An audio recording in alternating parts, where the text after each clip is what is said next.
வருகை தர செய்து மகளிருக்கு வரலாற்று மிக்க சிறப்பு மிக்க பெருமை பெற்று தந்த நம்முடைய கழக துணை பொதுச் செயலாளர், கழக நாடாளுமன்ற துணைத் தலைவர் அருமை சகோதரி கனிமொழி அவர்களை வருக வருக என்று வரவேற்றுக் கொள்கின்றேன். We have in our midst of eminent of leaders of the country, Madam Mehbooba Mufti, the former Chief Minister of Jammu and Kashmir, Madam Priyanka Gandhi, the General Secretary of Indian National Congress, Madam Supriya Sule, Member of Parliament and the Working President of NCP, Madam Dimple Yadav, Member of Parliament, Samajwadi Party, Madam Leslie Singh, Minister of Bihar and NEC Member of JDU, Madam Sonia Gandhi, former MP and Politburo Member of the CPIM, Madam Ani Raja, NEC Member of CPI and General Secretary of NEIFF, Raxi Millan, Deputy Speaker of Delhi Assembly NCC Member APP, Madam Sumitra Dev, former MP of National Spokesperson of AITC. I would like to extend a very warm welcome each of them on behalf of the DMK Women's Wing.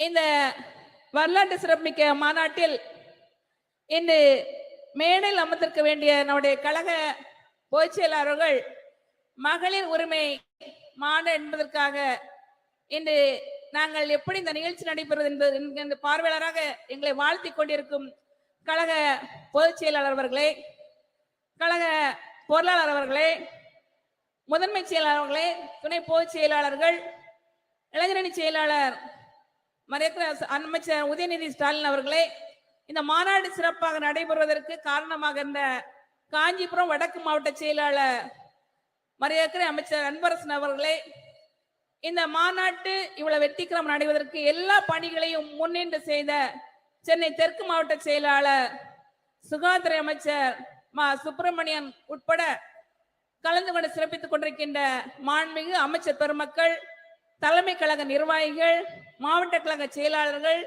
சட்டமன்ற இந்நாள் முன்னாள் உறுப்பினர்கள், கூட்டணி கட்சி தலைவர்கள், நிர்வாகிகள், மாநில மகளிர் அணி நிர்வாகிகள், உள்ளாட்சி மன்ற பிரதிநிதிகள் மற்றும் தமிழகம் இங்கு வந்திருக்கின்ற கழக மகளிர்கள், தலைவர் கலைஞர்களின் நூற்றாண்டில் தலைவர் கலைஞர் ஆட்சியில் மீட்டு கொடுத்த மகளிர் உரிமைக்கு நன்றி செலுத்த விதமாகவும் வருகின்ற நாடாளுமன்ற தேர்தலில் ஒன்றியத்தில் ஒரு ஆட்சி மாற்றத்தை ஏற்படுத்தி மறுக்கப்பட்ட உரிமைகளை மீட்படுத்துவதற்காக வந்திருக்கின்ற அனைத்து மகளிர்களின் வருக வருக என வரவேற்று விடைபெறுகிறேன். நன்றி, வணக்கம்.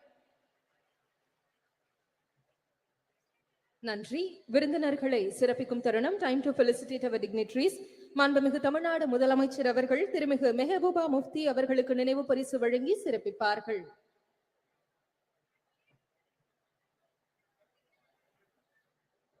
திருமிகு Mehbooba Mufti will be honored by our Honorable Chief Minister of Tamil Nadu.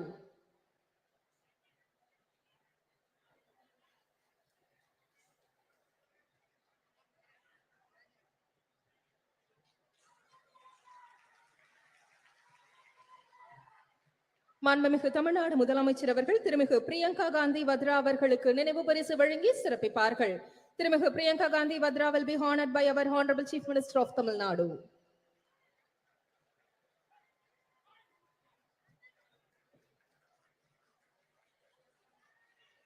மாண்புமிகு தமிழ்நாடு முதலமைச்சர் அவர்கள் திருமிகு சுபாஷினி அவர்கள் அலி அவர்களுக்கு நினைவு பரிசு வழங்கி சிறப்பிப்பார்கள். திருமிகு சுபாஷினி அலி will be honored by our Honorable Chief Minister of Tamil Nadu.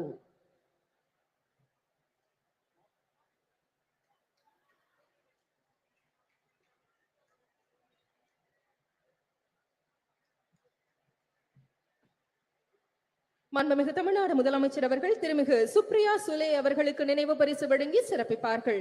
திருமிகு Supriya Sule will be honored by our Honorable Chief Minister of Tamil Nadu.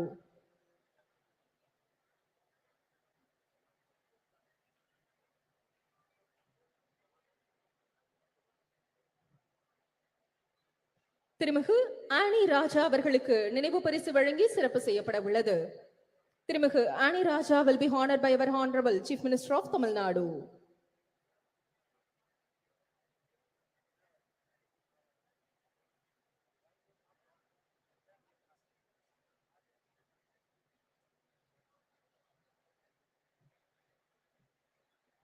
திருமிகு டிம்பிள் யாதவ் அவர்களுக்கு நினைவு பரிசு வழங்கி சிறப்பிக்கும் தருணம்.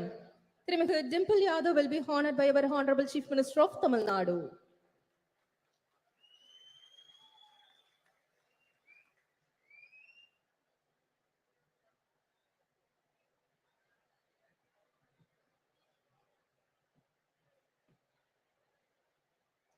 திருமிகு லேஷி சிங் அவர்களுக்கு நினைவு பரிசு வழங்கி சிறப்பிக்கும் தருணம். திருமிகு லேஷி Singh will be honored by our Honorable Chief Minister of Tamil Nadu.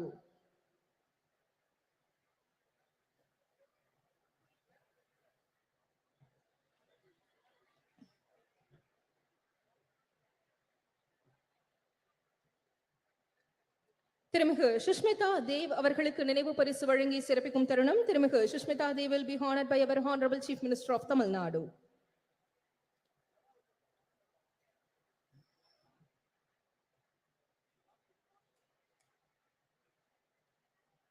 திருமிகு ராக்கி பிட்லன் அவர்களுக்கு நினைவு பரிசு வழங்கி சிறப்பிக்கும் தருணம். திருமிகு rakhi பிட்லன் will be honored by our Honorable Chief Minister of Tamil Nadu.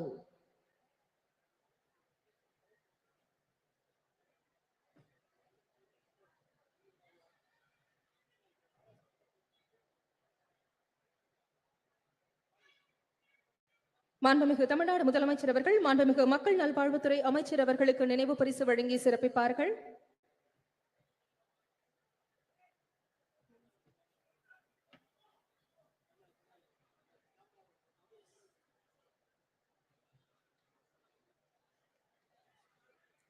மாண்புமிகு மருத்துவ மற்றும் மக்கள் நல்வாழ்வுத்துறை அமைச்சர் அவர்களுக்கு நினைவு பரிசு வழங்கி சிறப்பிக்க உட்பட உள்ளது.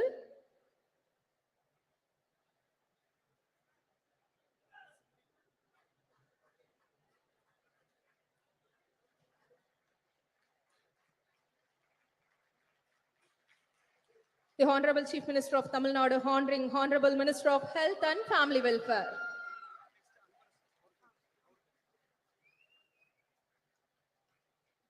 மாண்புமிகு தமிழ்நாடு முதலமைச்சர் அவர்கள் மாண்புமிகு சிறு குறு மற்றும் நடுத்தர தொழில் நிறுவனங்கள் துறை அமைச்சர் அவர்களுக்கு நினைவு பரிசு வழங்கி சிறப்பிப்பார்கள். The Honorable Chief Minister of Tamil Nadu will be honoring the Honorable Minister of Micro, Small and Medium Enterprises.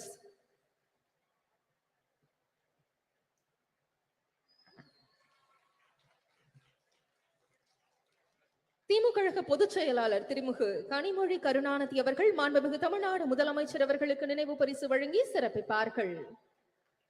DMK Deputy General Secretary திருமிகு Kanimozhi Karunanidhi will be honoring the Honorable Chief Minister of Tamil Nadu.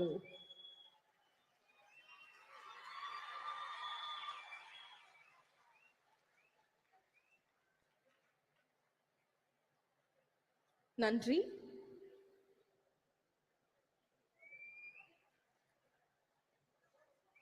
குழந்தைகள் நலன் மற்றும் பெண்களின் உரிமைகளை முதன்மையாக கொண்டு பணியாற்றி வரும் டெல்லி சட்டப்பேரவை துணைத் தலைவரும் ஆம் ஆத்மி கட்சியின் தேசிய நிர்வாக குழு உறுப்பினருமான திருமிகு ராக்கி பிட்லன் அவர்களை சிறப்புரையாற்ற அன்புடன் அழைக்கிறோம். With great pleasure we invite திருமிகு rakhi பிட்லன் for the special address.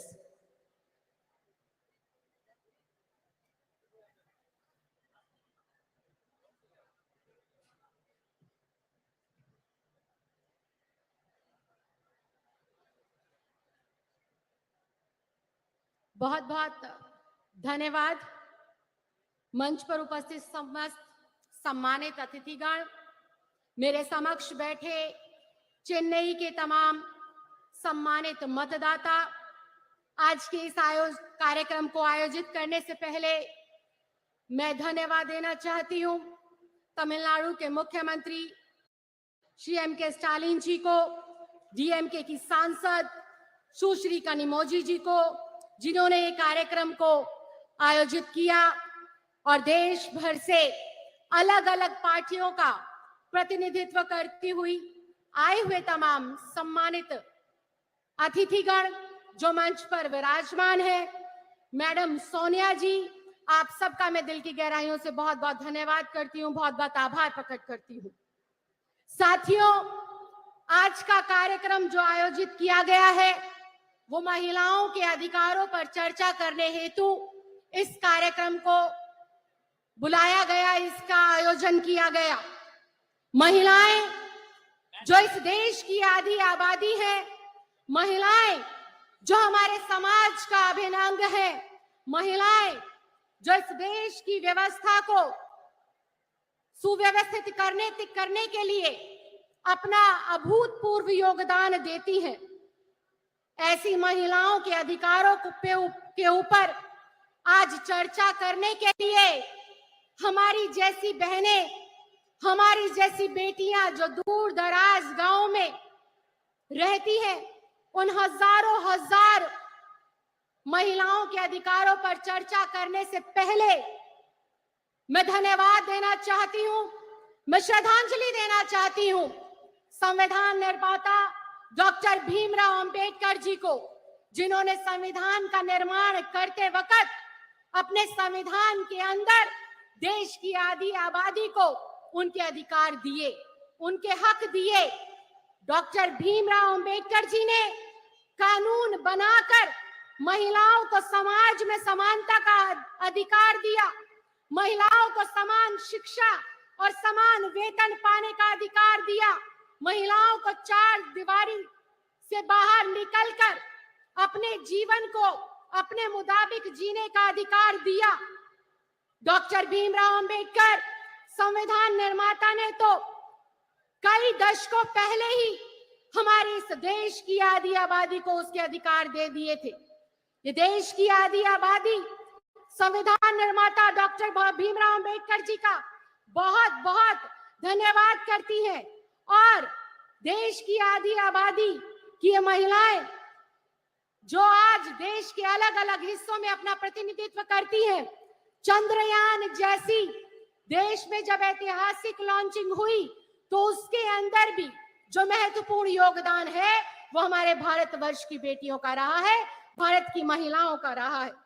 ये देश की आधी आबादी है जिसने हमारे देश की तरक्की में, उसको आगे बढ़ाने में, चाहे गांव हो, देहात हो, छोटे से छोटा कस्बा हो, घर पे रहकर गृहिणी के रूप में या फिर किसी कामकाजी महिला के रूप में देश को अग्रसर करने के लिए अपनी महत्वपूर्ण योगदान और अपना महत्वपूर्ण भूमिका दी है। डॉक्टर भीमराव अंबेडकर जी का संविधान जहां महिलाओं को अपनी प्रतिभा के अनुसार अपना प्रतिभा का प्रदर्शन करने का मौका मिलता है, और अगर मैं अपनी बात करूं तो डॉक्टर भीमराव अंबेडकर जी के आशीर्वाद से ही मैं उस माँ की बेटी हूं जो दिल्ली के एक सरकारी स्कूल में सफाई कर्मचारी है। लेकिन डॉक्टर भीमराव अंबेडकर जी की वजह से, भारत देश के लोकतंत्र की खूबसूरती की वजह से और आम आदमी पार्टी के राष्ट्रीय संयोजक अरविंद केजरीवाल जी के आशीर्वाद की वजह से आज ये दिल्ली की बेटी अपनी पार्टी का और अपनी सरकार का प्रतिनिधित्व आप लोगों के समक्ष कर रही है। ये देश के लोकतंत्र की ही खूबसूरती है। लेकिन जहां हम देश के संविधान लोकतंत्र की बात करते हैं, महिलाओं के हक और अधिकारों की बात करते हैं, सिर्फ वो संविधान के अंदर लिखे तो गए हैं, लेकिन दुर्भाग्यवश आज भी हमारी एक बड़े तबके की महिलाएं अपने अधिकारों से वंचित है। आज भी उनको उनके अधिकार नहीं मिल रहे हैं। देश की महिलाएं 21वीं सदी के अंदर, आजादी के 75 सालों के अंदर पूरे देश में शिक्षा जो पाती हैं पुरुषों के मुकाबले वो महज 65% है, जो कि बेहद चिंता का विषय है, बेहद सोच का विषय है। पूरे देश में अगर हम कामकाजी महिलाओं की बात करें, जो कि रिकॉर्ड पर मेंटेन होता है, उस काम की बात करें तो उस काम को करने वाली कामकाजी महिलाओं की भी संख्या आज 75 साल पूरे होने के बावजूद भी महज 25 से 27% रह जाती है। भारतीय राजनीति की बात करें, मंच पर बहुत मुझसे भी ज्यादा प्रसिद्ध, मुझसे भी ज्यादा लोकप्रिय, मुझसे भी ज्यादा ताकतवर और जिम्मेदार महिलाएं विराजमान हैं, और मैं इनके समक्ष इस बात को रख रही हूं और ये मेरी बात से सहमति भी जताएंगी कि राजनीति के अंदर महिलाओं का जो प्रतिनिधित्व है वो भारत के लोकतंत्र के लिए, हमारे देश की महिलाओं के लिए बेहद सोच का विषय है। महज 15 से लेकर 17% महिलाएं हमारी भारतीय राजनीति के अंदर अपना प्रतिनिधित्व देती हैं। आज महिलाओं का एक बड़ा तबका, या यूं कहें 30 से लेकर 35% की हमारी जो महिलाएं हैं, अपनी सही स्वास्थ्य की जानकारी ना होने की वजह से काफी गंभीर रोगों से जो है ग्रसित है, जो कि आज एक चिंता का विषय है। कितने संख्या के अंदर गर्भवती महिलाएं जब अपना प्रसव के दौरान अस्पतालों में जाती है, सही स्वास्थ्य की जानकारी ना होने की वजह से उनकी मृत्यु हो जाती है। तो ये बेहद दुख का विषय है कि आज हम लोग आजादी के 75 साल मना रहे हैं, आजादी का अमृत काल मना रहे हैं। उसके उलट जो इस देश का अभिन्न अंग है, जो इस देश की जनसंख्या का 50% है, उसके भी आज हम स्वास्थ्य की चिंता, उसके शिक्षा की चिंता, उसकी सुरक्षा की चिंता, उसके रोजगार की चिंता के ऊपर आज इतना बड़ा सम्मेलन कर रहे हैं। इसके उलट अगर देखें, पिछले 75 सालों के अंदर आजादी के बाद भी संविधान में अपने अधिकारों को प्राप्त करने के बावजूद भी आज महिलाओं के लिए क्या बढ़ रहा है? महिलाओं के लिए क्राइम दिन प्रतिदिन बढ़ रहा है। दूर दराज में रहने वाली कोई बेटी हो या शहर के बीचों बीच रहने वाली कोई बुजुर्ग महिला हो, हर वक्त 24 घंटे हर पहर वो असुरक्षा के भाव में जीती है। चाहे वो कोई कस्बा हो, चाहे गांव हो, देश की राजधानी हो, किसी शहर की, प्रदेश की राजधानी हो, आज हमारी बहन बेटियों के अंदर, आज हमारी महिलाओं के अंदर असुरक्षा का भाव हर वक्त उनके दिमाग में रहता है। इसके साथ साथ अशिक्षा का जो माहौल है, अशिक्षा का जो आंकड़ा है, वो जैसे जैसे आजादी का हमारा देश का समय बढ़ता जा रहा है, महिलाओं की अशिक्षा का आंकड़ा उतनी तेजी से बढ़ता जा रहा है। इसके साथ साथ घरेलू हिंसा हो, अत्याचार हो, महिलाओं की आवाज को दबाने वाले जो है अपराध हो, नित दिन उनका ग्राफ बढ़ता जा रहा है, जो कि बेहद दुर्भाग्यपूर्ण है। संविधान के अंदर तो, सरकारों के अंदर तो हम लोगों ने सिर्फ कागजों के ऊपर अपनी बेटियों को, अपनी महिलाओं को, अपनी बहनों को हक और अधिकार दिए हैं, लेकिन वास्तव में आज जरूरत है उन हक को, उन अधिकारों को जमीन पर उतारकर उनकी झोली में डालने का, उनको लाभ पहुंचाने का। आज जरूरत है समाज के तमाम बुद्धिजीवियों को, आज जरूरत है तमाम राजनीतिक दलों के, राजनीतिक लोगों को, आज जरूरत है जो है केंद्र की सरकार में बैठे हुए लोगों को और राज्य की सरकारों में बैठे हुए लोगों को ये सोचने की, इस पर मंथन करने की, इस पर चिंतन करने की जरूरत है कि हम हमारी बेटियों के अंदर से यह असुरक्षा का भाव कैसे खत्म करें, कैसे हम इस देश की प्रगति में अपना महत्वपूर्ण योगदान देने वाली देश की आधी आबादी जो हमारी बहनें हैं, जो हमारी माएं हैं, इनको कैसे हम बेहतर से बेहतर सुरक्षा दें, रोजगार के बेहतर से बेहतर अवसर प्रदान करें। आज राजनीति के अंदर जितनी महिलाओं की जरूरत है, उससे कहीं ज्यादा मुझे लगता है कि उन महिलाओं की जरूरत है जो गलियों में, कस्बों में, गली में, मोहल्लों में जाकर महिलाओं को उनके हक के लिए जागने का काम करे, उनको जागरूक बनाने का काम करे और आगे बढ़ाने का काम करे। मैं एक बार फिर से दिल की गहराइयों से बहुत बहुत धन्यवाद देना चाहती हूँ, बहुत बहुत आभार प्रकट करना चाहती हूँ तमिलनाडु की सरकार का और यहाँ पर आए हुए तमाम लोगों का, तमाम आयोजनकर्ताओं का, कि आपने देश की 75वीं वर्षगांठ जो खत्म हो गई है, अमृत काल के मौके पर इस ज्वलंत मुद्दे को उठाया। देश की जरूरत है आज महिलाओं को सशक्तिकरण देने की, देश की जरूरत है आज महिलाओं को उनके अधिकार देने की, और देश को आज जरूरत है आखिरी पंक्ति में खड़ी हुई महिला को शिक्षित करने की, रोजगार देने की। आपने मुझे बोलने का मौका दिया, इसके लिए मैं बहुत बहुत धन्यवाद देती हूँ, बहुत बहुत आभार प्रकट करती हूँ। जय हिंद, जय Bharat. Thank you, ma'am, for your special address. பெண்ணுரிமைக்கு தொடர்ந்து குரல் கொடுத்து வருபவரும் திரிணாமுல் காங்கிரஸ் கட்சியின் தேசிய செய்தி தொடர்பாளருமான திருமிகு சுஷ்மிதா தேவ் அவர்களை சிறப்புரையாற்ற அன்புடன் அழைக்கிறோம். It is our privilege and honor to invite திருமிகு Sushmita Dev, national spokesperson for the Trinamool Congress, well known for her unwavering dedication to championing women rights, to deliver the special address.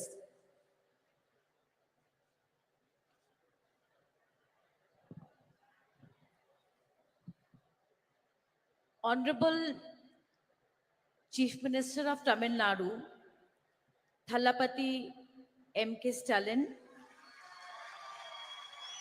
I have to say it's a great honor to come face to face with you, sir, for the first time. Former Jammu and Kashmir Chief Minister Mehbooba Mufti ji, Honorable Member of Parliament Kandi Mohi ji, Indian National Congress General Secretary Priyanka Gandhi ji, NCP Working President Supriya Sule ji, Subhasini Ali ji, Miss Annie Raja, Leshi Singh ji, Rakhi Bidlan ji, and many of the eminent members of parliament, MLAs, ministers of the DMP party, and the electrifying caucus of women who have gathered here today to pay tribute to their great leader, Dr. Karunanidhi ji. I am absolutely elated to represent my party, All India Trinamool Congress, in the centenary year celebration of Kalangyar Dr. Karunanidhi, the longest serving Chief Minister of Tamil Nadu. On behalf of my leader, Honorable Chief Minister of Bengal and Chairperson of the party, Mamata Banerjee, I pay my respectful tribute to him. This is a significant platform to speak about the future of women in India. The esteemed speakers here on stage and everybody attending this discussion today will agree that Dr. Karunanidhi has a legacy of work driven towards social justice and equality of all. His initiatives were path-breaking, not just for women, but I have to say, for the third gender. He set a new precedent in Tamil Nadu by starting a welfare board for them. Till today, he is remembered for giving equal right to women to ancestral property for the first time in India. And last but not the least, a jobs quota, a government jobs quota was given by Karunanidhi ji in Tamil Nadu. And undoubtedly, Thiru Stalin, Honorable Chief Minister, is taking this legacy forward with much vigor. I would like to tell the Chief Minister that I Googled and I could not finish counting the number of welfare policies Thiru Stalin has done for the women of Tamil Nadu. The backdrop of this meeting is all of us have come together, look to assess and look at the future of women in India. And what is the backdrop? The backdrop is the recently passed Women's Reservation Bill in the month of September.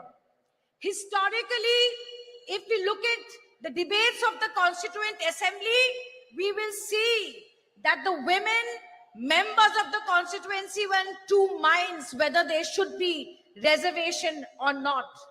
But they believed that political segregation was not the way and it would amount to dilution of equality.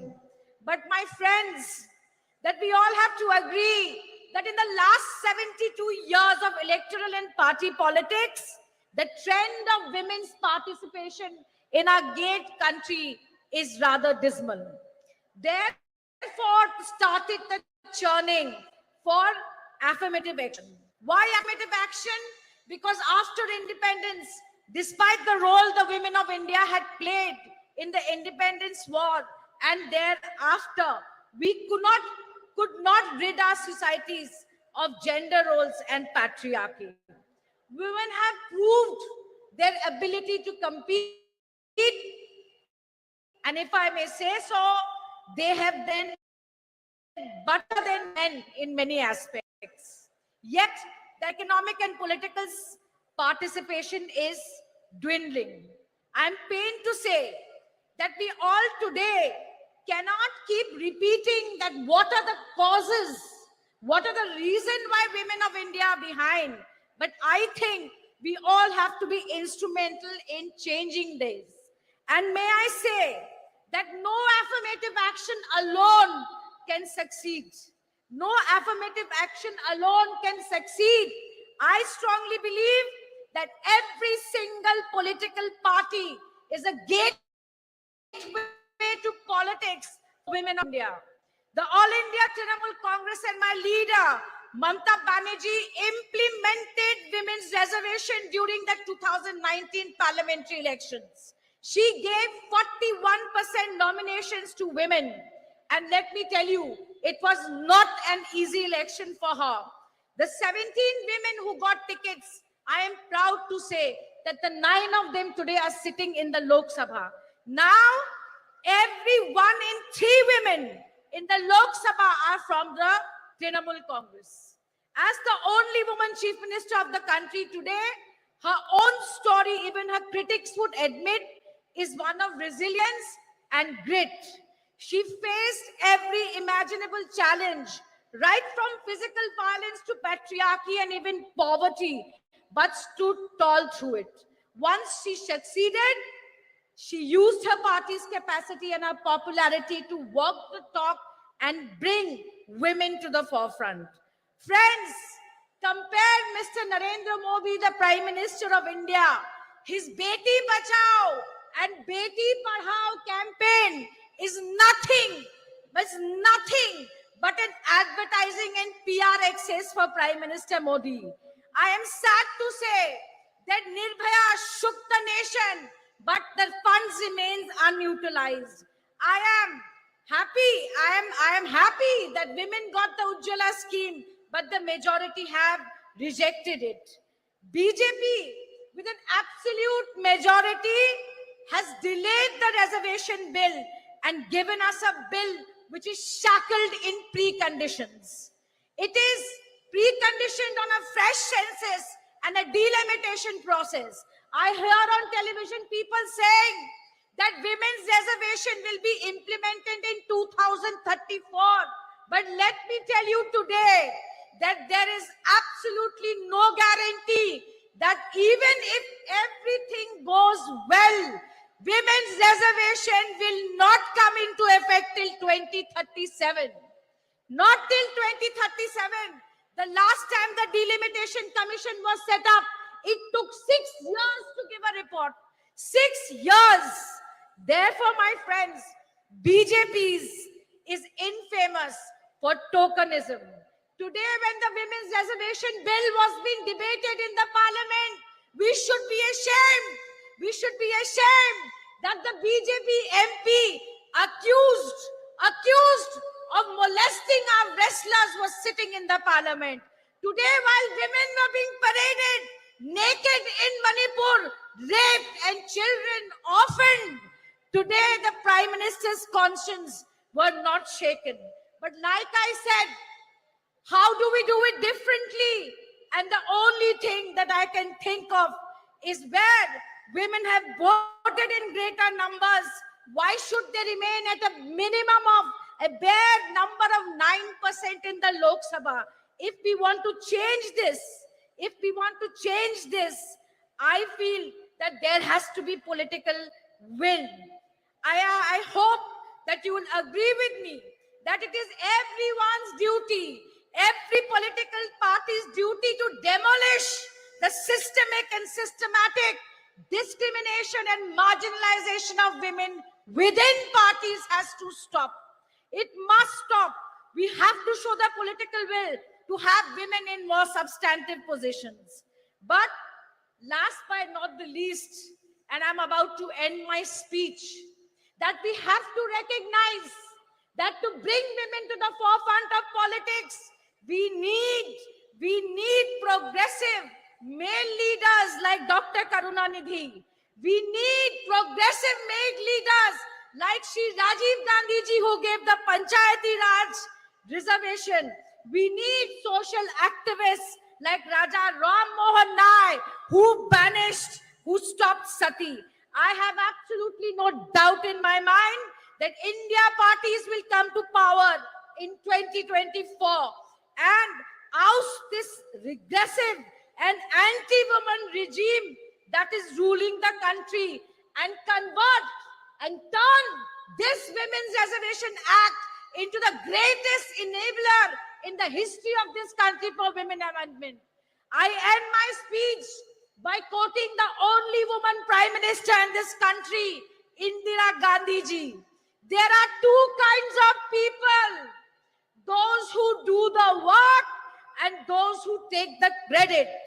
While Prime Minister Modi takes credit for travesty of a law in the name of reservation, let us who are sitting here do the real work towards greater political representation women.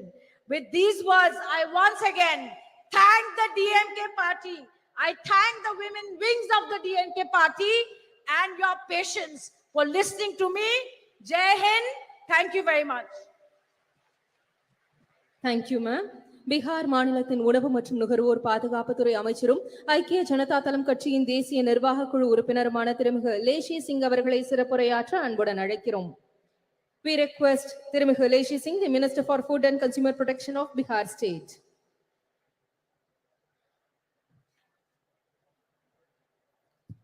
धन्यवाद।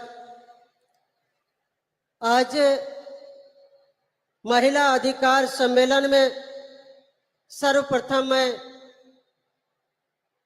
Party Janata Dal United की ओर से उपस्थित महिला बहनों का हार्दिक अभिनंदन करती हूं। मैं आभार प्रकट करना चाहती हूं हमारे माननीय मुख्यमंत्री श्री नीतीश कुमार जी एवं जनता दल यूनाइटेड के राष्ट्रीय अध्यक्ष आदरणीय ललन सिंह जी का, जिन्होंने इस ऐतिहासिक कार्यक्रम में मुझे प्रतिनिधित्व करने का अवसर प्रदान किया। मैं बहुत धन्यवाद देना चाहूंगी देश की चर्चित प्रसिद्ध महिला नेत्री डीएम के सांसद बड़ी बहन आदरणीय कनिमोझी जी का, जिन्होंने मुझे व्यक्तिगत रूप से दूरभाष पर संपर्क कर इस प्रोग्राम में आने के लिए आमंत्रित किया।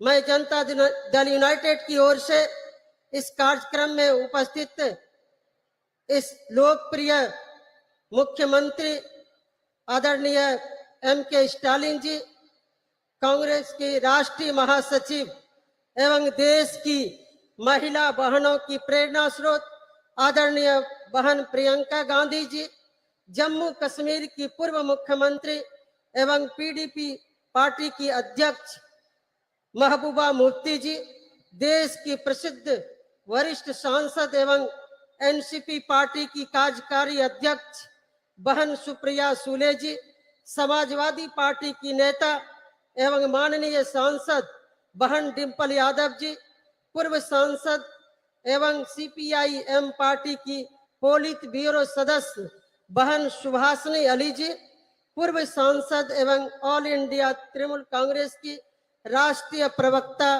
बहन सुष्मिता देव जी, सीपीआई की राष्ट्रीय कार्यकारिणी की सदस्य एनएफआईडब्ल्यू की राष्ट्रीय महासचिव बड़ी बहन एनी राजा जी, दिल्ली विधानसभा की माननीय उपाध्यक्ष एवं आम आदमी पार्टी की राष्ट्रीय कार्यकारिणी की सदस्य बहन राखी बिरला जी का मैं अभिनंदन करती हूँ। बहनों, कहा जाता है कि यत्र नारी पूज्यन्ते तत्र देवता, यानी जहां नारी की पूजा होती है वहां देवता का वास होता है। हम नारी सर्वशक्तिमान हैं। नारी के बिना संसार में मानव जाति की सृजन की कल्पना नहीं की जा सकती है। इसी शक्ति को सम्मान देने के लिए हमारे बिहार में माननीय मुख्यमंत्री श्री नीतीश कुमार जी ने सत्ता संभालते ही 2006 से पंचायती राज संस्थानों में एवं 2007 से नगर निकाय के निर्वाचन में महिलाओं के लिए 50% आरक्षण दिया जा रहा है। वहीं प्राथमिक शिक्षक नियोजन में 50% आरक्षण महिलाओं के लिए सुरक्षित है। राज्य में पहली बार पुलिस महिला बटालियन का गठन किया गया है। राज्य के सभी 40 पुलिस जिलों एवं 4 रेल पुलिस जिलों में एक महिला थाना की स्थापना किया गया है। राज्य में अनुसूचित जनजाति की महिलाओं के लिए स्वाभिमान बटालियन का गठन किया गया है। वहीं पुलिस बल में सिपाही से अवर निरीक्षक तक के पदों में सीधी नियुक्ति में महिलाओं के लिए 35% आरक्षण की व्यवस्था की गई। सरकारी सेवाओं संवर्गों के सभी स्तर के एवं सभी प्रकार के पदों पर सीधी नियुक्ति में 35% आरक्षण दिया ही जा रहा है। एक उदाहरण मात्र मैं देना चाहूंगी। बिहार राज्य में 1,07,431 पंच के पद पर कुल 63,974 पंच की सीट पर महिला जीतकर आई है। 38 जिला परिषद अध्यक्ष में 29 महिला जिला परिषद अध्यक्ष। वहीं कुल 8,058 मुखिया में कुल 4209 मुखिया पद पर आसीन है। पंचायती राज व्यवस्था में महिलाओं को आरक्षण देने की नेक सोच रखने वाले देश के हमारे भूतपूर्व प्रधानमंत्री स्वर्गीय राजीव जी को भी मैं स्मरण करना चाहूंगी। आज स्वर्गीय राजीव गांधी जी रहते तो महिलाओं को देश की संसद और विधानसभाओं में कब का 1/3 आरक्षण मिल गया होता। हमारे बिहार में नारी सशक्ति के अग्रणी नेता माननीय मुख्यमंत्री श्री नीतीश कुमार जी द्वारा ऐतिहासिक कदम उठाए गए, जिनकी चर्चा करूंगी तो काफी वक्त लग सकता है।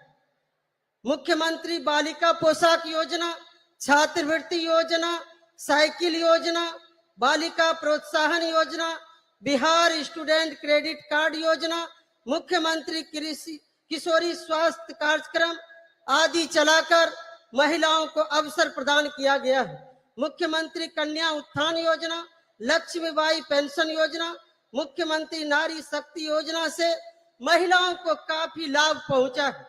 जो महिला को कभी अबला कहा जाता था, उसे सबला बनाने के लिए हमारे माननीय मुख्यमंत्री श्री नीतीश कुमार जी प्रयास कर रहे हैं। मुख्यमंत्री महिला उद्यमी योजना चलाया जा रहा है। वहीं महिलाओं को सरकारी नौकरी में तो 35% आरक्षण दिया ही जा रहा है। तमिलनाडु में भी भूतपूर्व मुख्यमंत्री अभिभावक समान स्वर्गीय करुणानिधि जी के द्वारा महिलाओं के लिए कई योजनाएं चलाई गई। उन्हीं के पद चिन्हों पर चलकर वर्तमान मुख्यमंत्री स्टालिन जी भी महिलाओं को सम्मानित व गौरवान्वित करने का अवसर प्रदान किया है।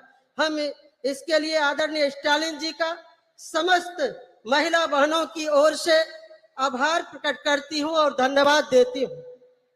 एक तरफ स्वर्गीय राजीव गांधी जी, स्वर्गीय करुणानिधि जी, माननीय मुख्यमंत्री नीतीश कुमार जी, माननीय मुख्यमंत्री स्टालिन जी, माननीय मैडम सोनिया गांधी जी, जिन्होंने महिलाओं के हित में इतने ऐतिहासिक कदम उठाए हैं, लेकिन उसका ढिंढोरा नहीं पीटा जा रहा है, मार्केटिंग नहीं किया जा रहा है। बस सेवा भाव से महिलाओं को अधिकार प्रदान कर सशक्त करने के लिए काम किया जा रहा है। दूसरी ओर केंद्र की भाजपा सरकार, जिनके नेता नरेंद्र मोदी जी महिलाओं के लिए कुछ नहीं किया, बस योजनाओं को ब्रांडिंग कर अपने चेहरे को बढ़ाने चमकाने का काम किया। अभी हाल ही में महिला आरक्षण बिल को देश की संसद में भाजपा सरकार की ओर से लाया गया। सभी दलों ने मिलकर उसे पारित किया। इससे पहले भी मैडम सोनिया गांधी जी के प्रयास से डॉक्टर मनमोहन जी की सरकार ने प्रयास किया था।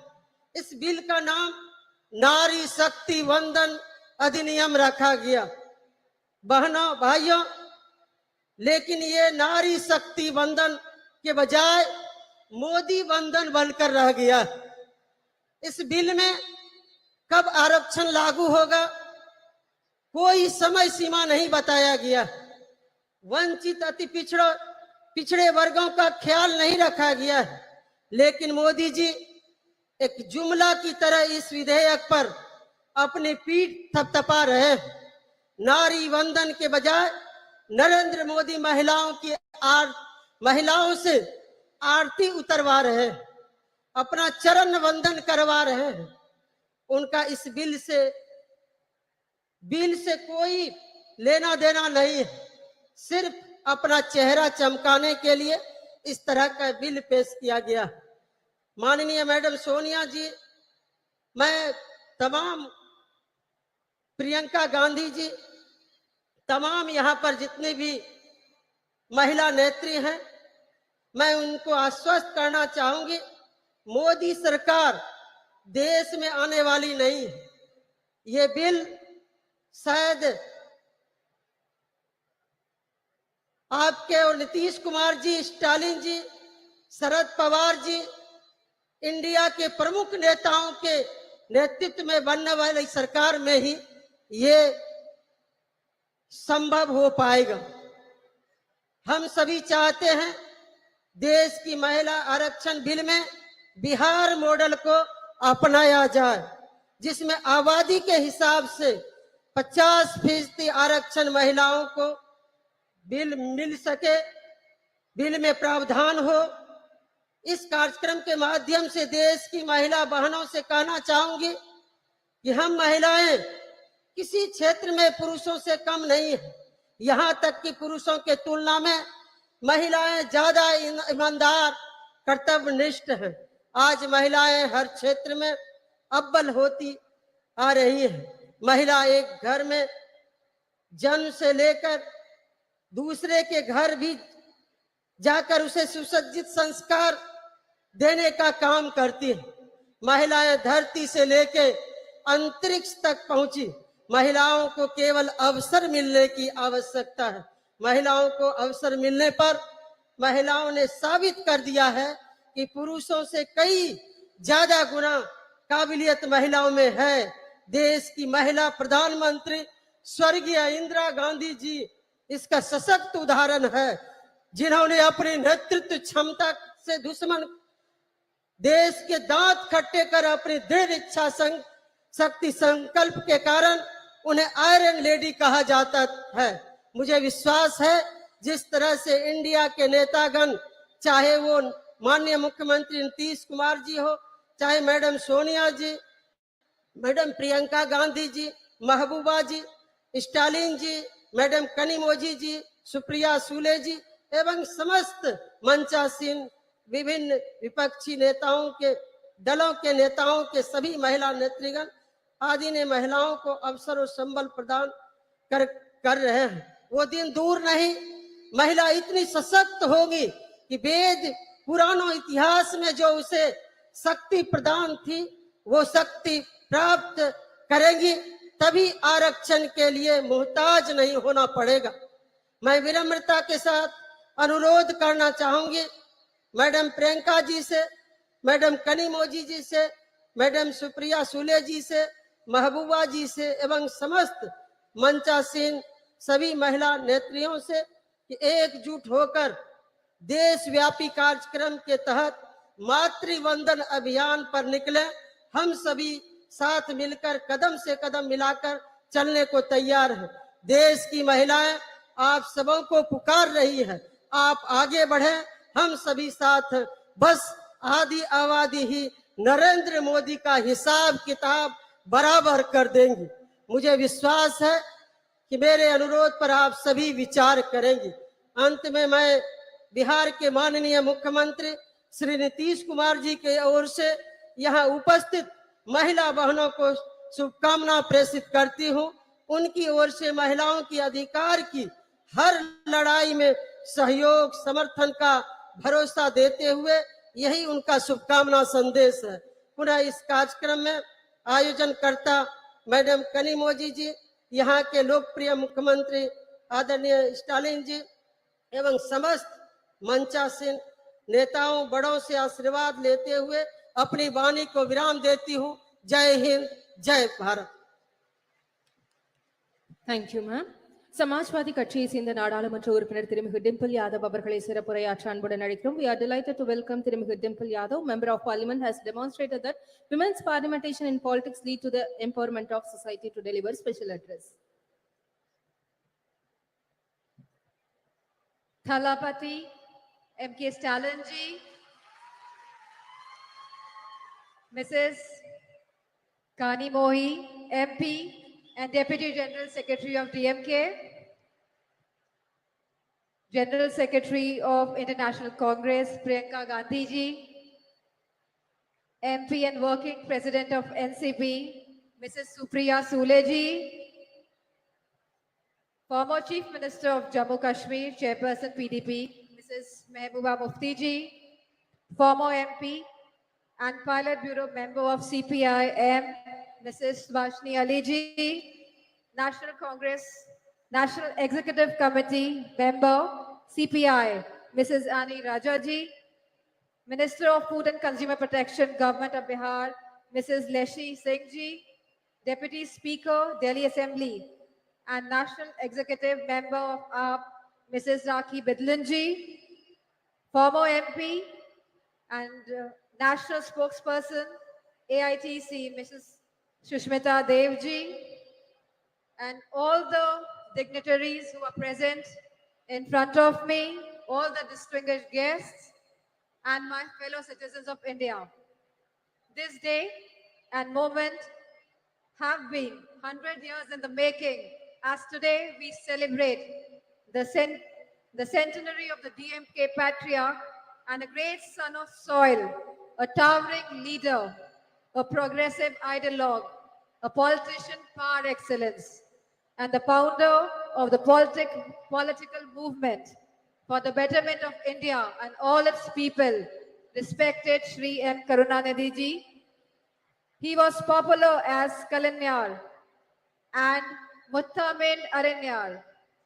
Kalanyar was the title of Tamil politics. His life was marked by a relentless struggle for social justice and the empowerment of the marginalized communities, minorities, OBCs, SC/STs, and especially women. His political journey was an unending quest to eradicate social inequalities. He championed the cause for women's rights, advocating for gender equality in a deeply patriarchal society. He advocated affirmative actions to support oppressed, marginalized communities and minorities. He was a great advocate of increased state autonomy and accountability in the Indian federal structure. He pursued the Rajamanar Committee's report that was accepted by the then Prime Minister, Mrs. Indira Gandhi ji, and the Chief Ministers got the right to hoist the flags on Independence Day.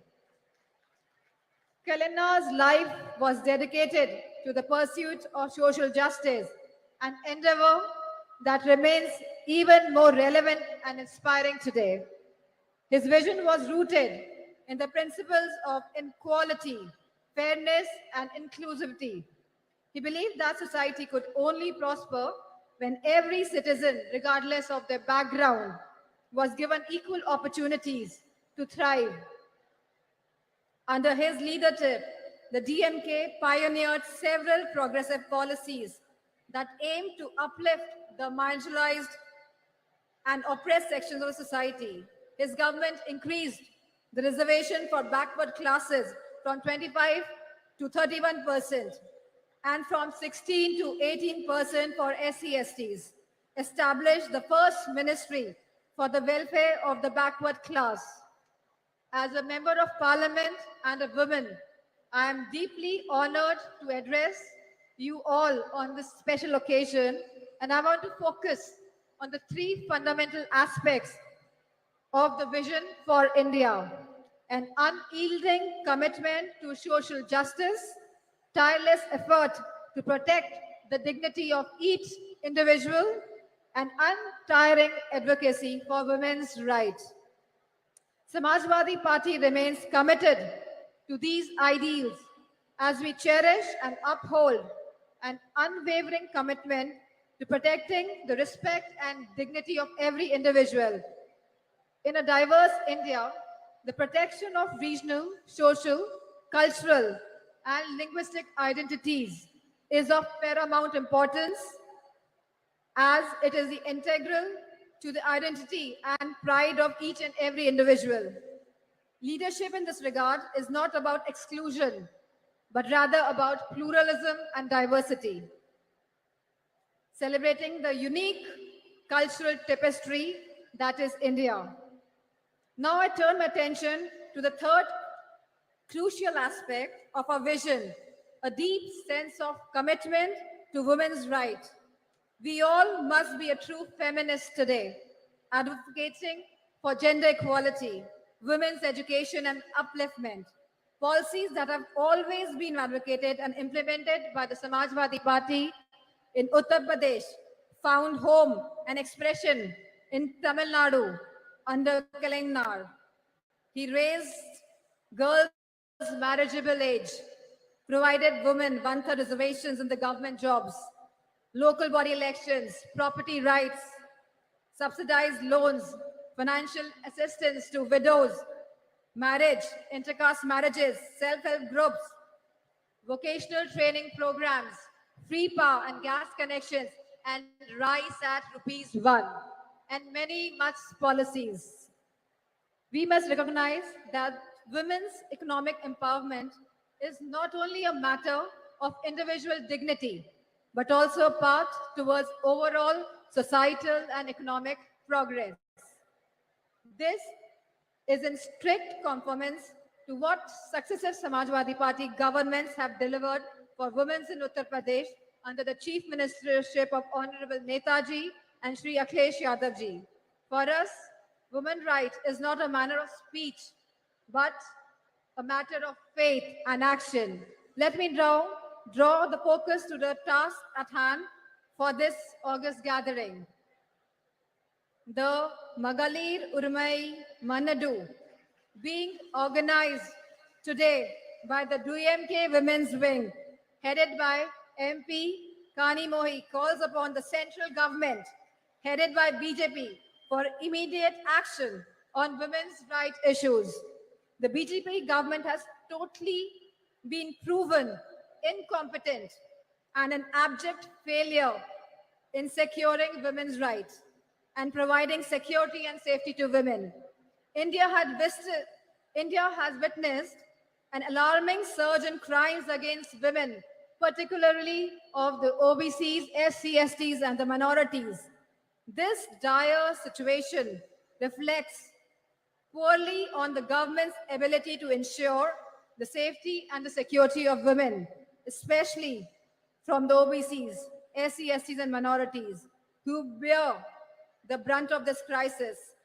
Manipur is a living example today for us. What has been seen in Manipur is really shattering the very idea of India.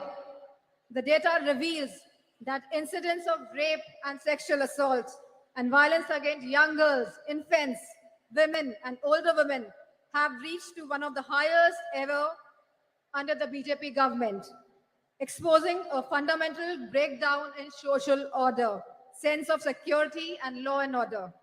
The lack of swift justice and a consistent track record of not holding perpetrators accountable has led to this scary situation in the country. This needs to be corrected immediately. Nothing can be allowed to impinge on the right of life. In the Indian democracy, women constitute of half the population, and this active participation in politics is essential for the robust democracy and a truly inclusive society.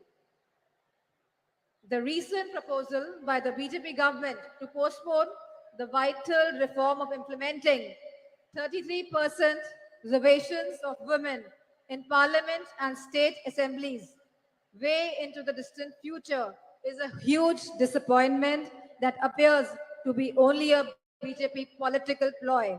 The BJP's move is only an eyewash, purely for electoral gains. Samajwadi Party's argument for providing separate reservations for OBCs, for SC/STs, and minorities is a critical, progressive stance that deserves immediate inclusion and consequent implementation. The BJP government's one size fits all will certainly dilute the representation of marginalized communities. The Samajwadi Party's proposition recognizes the unique challenges faced by the women of OBCs, SC/STs, and minorities. By providing separate reservation, it ensures that these historically disadvantaged groups have a more equitable chance at political participation. BJP government should be open to this critical improvement offered by the Samajwadi Party. It is essential to recognize that diversity in representation is key to vibrant and dynamic democracy. The Samajwadi Party's argument rightly underscores this crucial point. As Samajwadi Party has consistently advocated for women's safety and their rights. We recognize the importance of safe environment for women as a catalyst for the societal change and economic growth.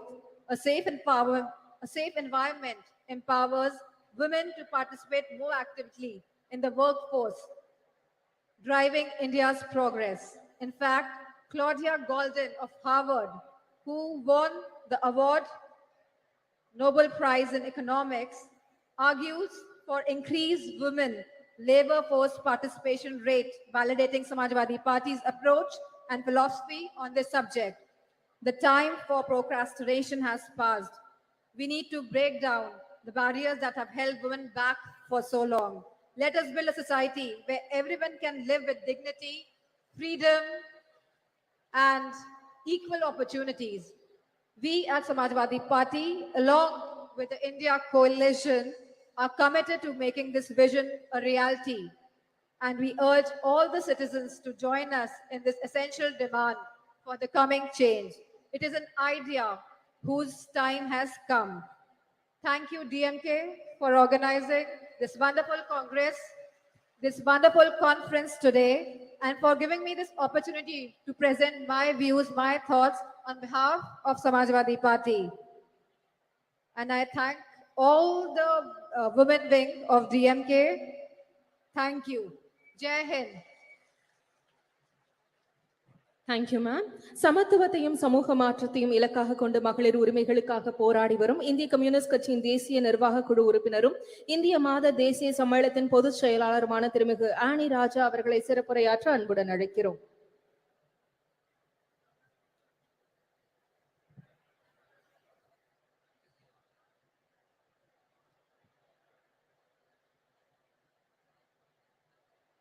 From the depth of my heart, I express my homage to the only one Kalanger who showed the people and the country that how the words can be transformed into actions and how it can be beneficial to the people and especially to the women and children of the country, particularly the state of Tamil Nadu. I extend my gratitude and red salute to Tandai Periyar, Phule, Dr. Ambedkar, Ayyankali, Ayodhya Das Pandita for their immense contribution and effort for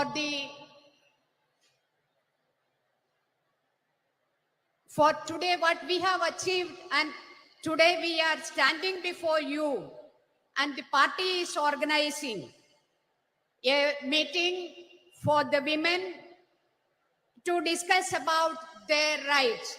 So this is possible because of the efforts of all these great stalwarts who have given their life for gender equality and justice, and my red salute to all of them. மகளிர் உரிமை மாநாட்டில் அதுக்கான எல்லா விதமான ஒர்க்கும் செய்து எல்லா ஹெல்ப்பும் செய்து ஏதாச்சும் குறை இருந்தா அதை பார்த்து எங்களுக்கு இந்த நல்ல முறையா இந்த மாநாடு முடிக்கிறதுக்காக எங்களோடு சேர்ந்து இந்த மேடையில் அமர்ந்திருக்கும் இந்த தமிழ்நாடினுடைய முதலமைச்சர் தளபதி அவர்களே, இந்த கூட்டத்தில் நம்மோடு உரையாடுறதுக்கு பேசுறதுக்கு இங்க வருவாயிருக்கிற இந்திய நேஷனல் காங்கிரசினுடைய தலைவி சோனியா காந்தி அவர்களே, மெஹபூபா தோழியர், நான் எல்லோரும் தோழியர்னு கூப்பிடுறது. I would like to call you all as comrades. So தோழியர் மெஹபூபா முஃப்தி ஜி,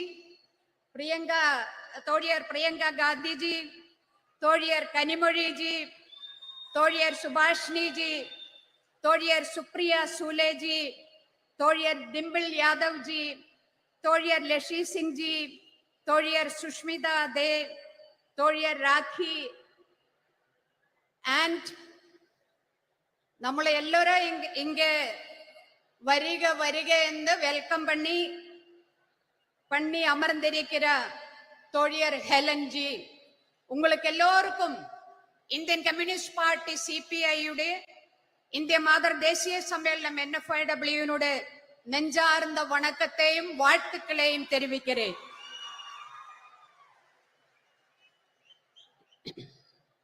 கலைஞருடைய நூற்றாண்டு விழா கொண்டாடுறதுக்காக, கலைஞரோட வாழ்க்கையே கொண்டாடுறதுக்கான இந்த கூட்டத்தில் இங்கே அமர்ந்திருக்கிற இந்த தமிழ்நாட்டினுடைய எல்லா மாவட்டங்களிலும் வந்திருக்கிறார் என்னுடைய அன்புக்கும் மரியாதைக்கும் கூறிய தோழியர்களே, உங்களை எல்லோரையும் சேர்த்து பிடிச்ச ஒரு முத்தத்தை கொடுக்கிறேன். நம்ம இந்த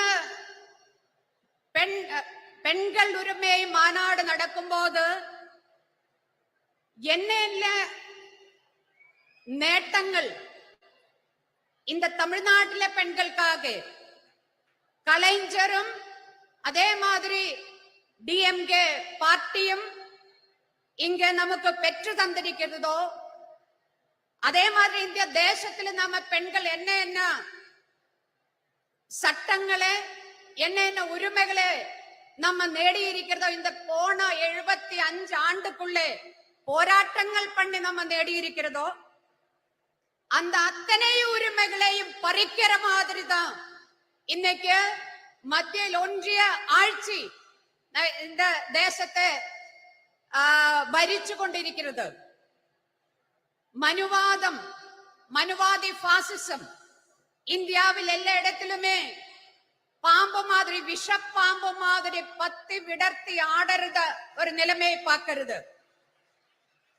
மதேதர மதசார்பற்ற இந்தியாவினுடைய பாராளுமன்றத்தில் இன்னைக்கு கேட்கிறது ஜெய் ஸ்ரீராம்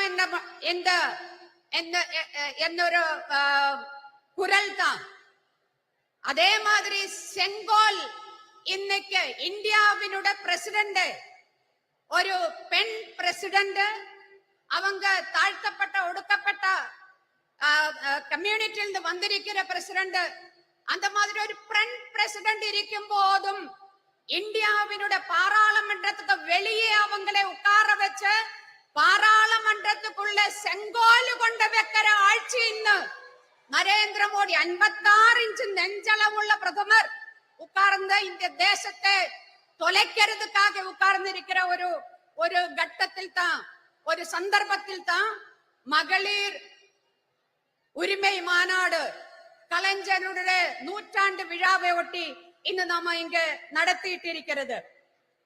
இந்த நாட்டில் நடக்கிற மரணங்கள், அது கூட்ட மரணங்களா இருந்தாலும் சரி, அது ஆற்றில் ஒழுகி நடக்கிற டெட் பாடிஸ் ஆயிருந்தாலும் சரி, மணிப்பூர்ல மோர்ச்சரியில் 5 மாசத்திலேறையா இருக்கிற அழுகிற டெட் பாடிஸா இருந்தாலும் சரி, അതൊന്നുമേ இந்த 56 இன்ச் நெஞ்சளவுள்ள பிரதமர் நரேந்திர மோடிக்கு கொஞ்சம் கூடி கவலை இல்லையா?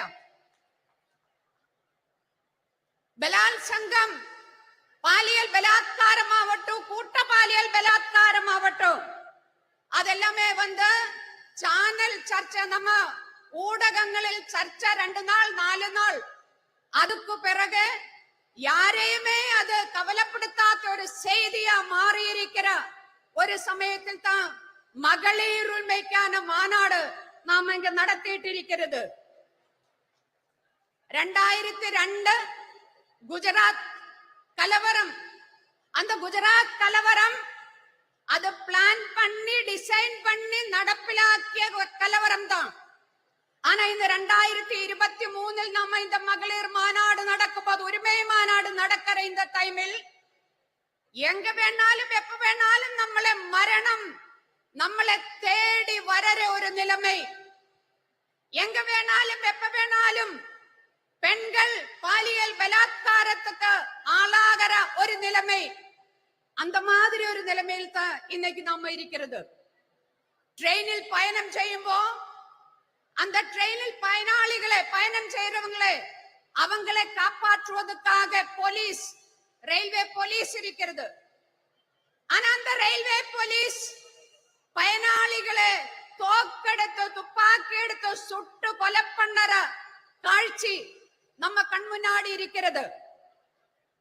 அதே மாதிரி ஒரு ஸ்கூலில், பள்ளிக்கூடத்தில் ஒரு டீச்சர் உட்கார்ந்த மத்த ஒரு முஸ்லிம் ஸ்டூடெண்ட் நிக்க வச்சு மத்த ஸ்டூடெண்ட்ஸோட சொல்றது, நீங்க எல்லாரும் போய் அடியுங்கோ அந்த குழந்தைன்னு சொல்லி குழந்தைகள் தயங்குறது.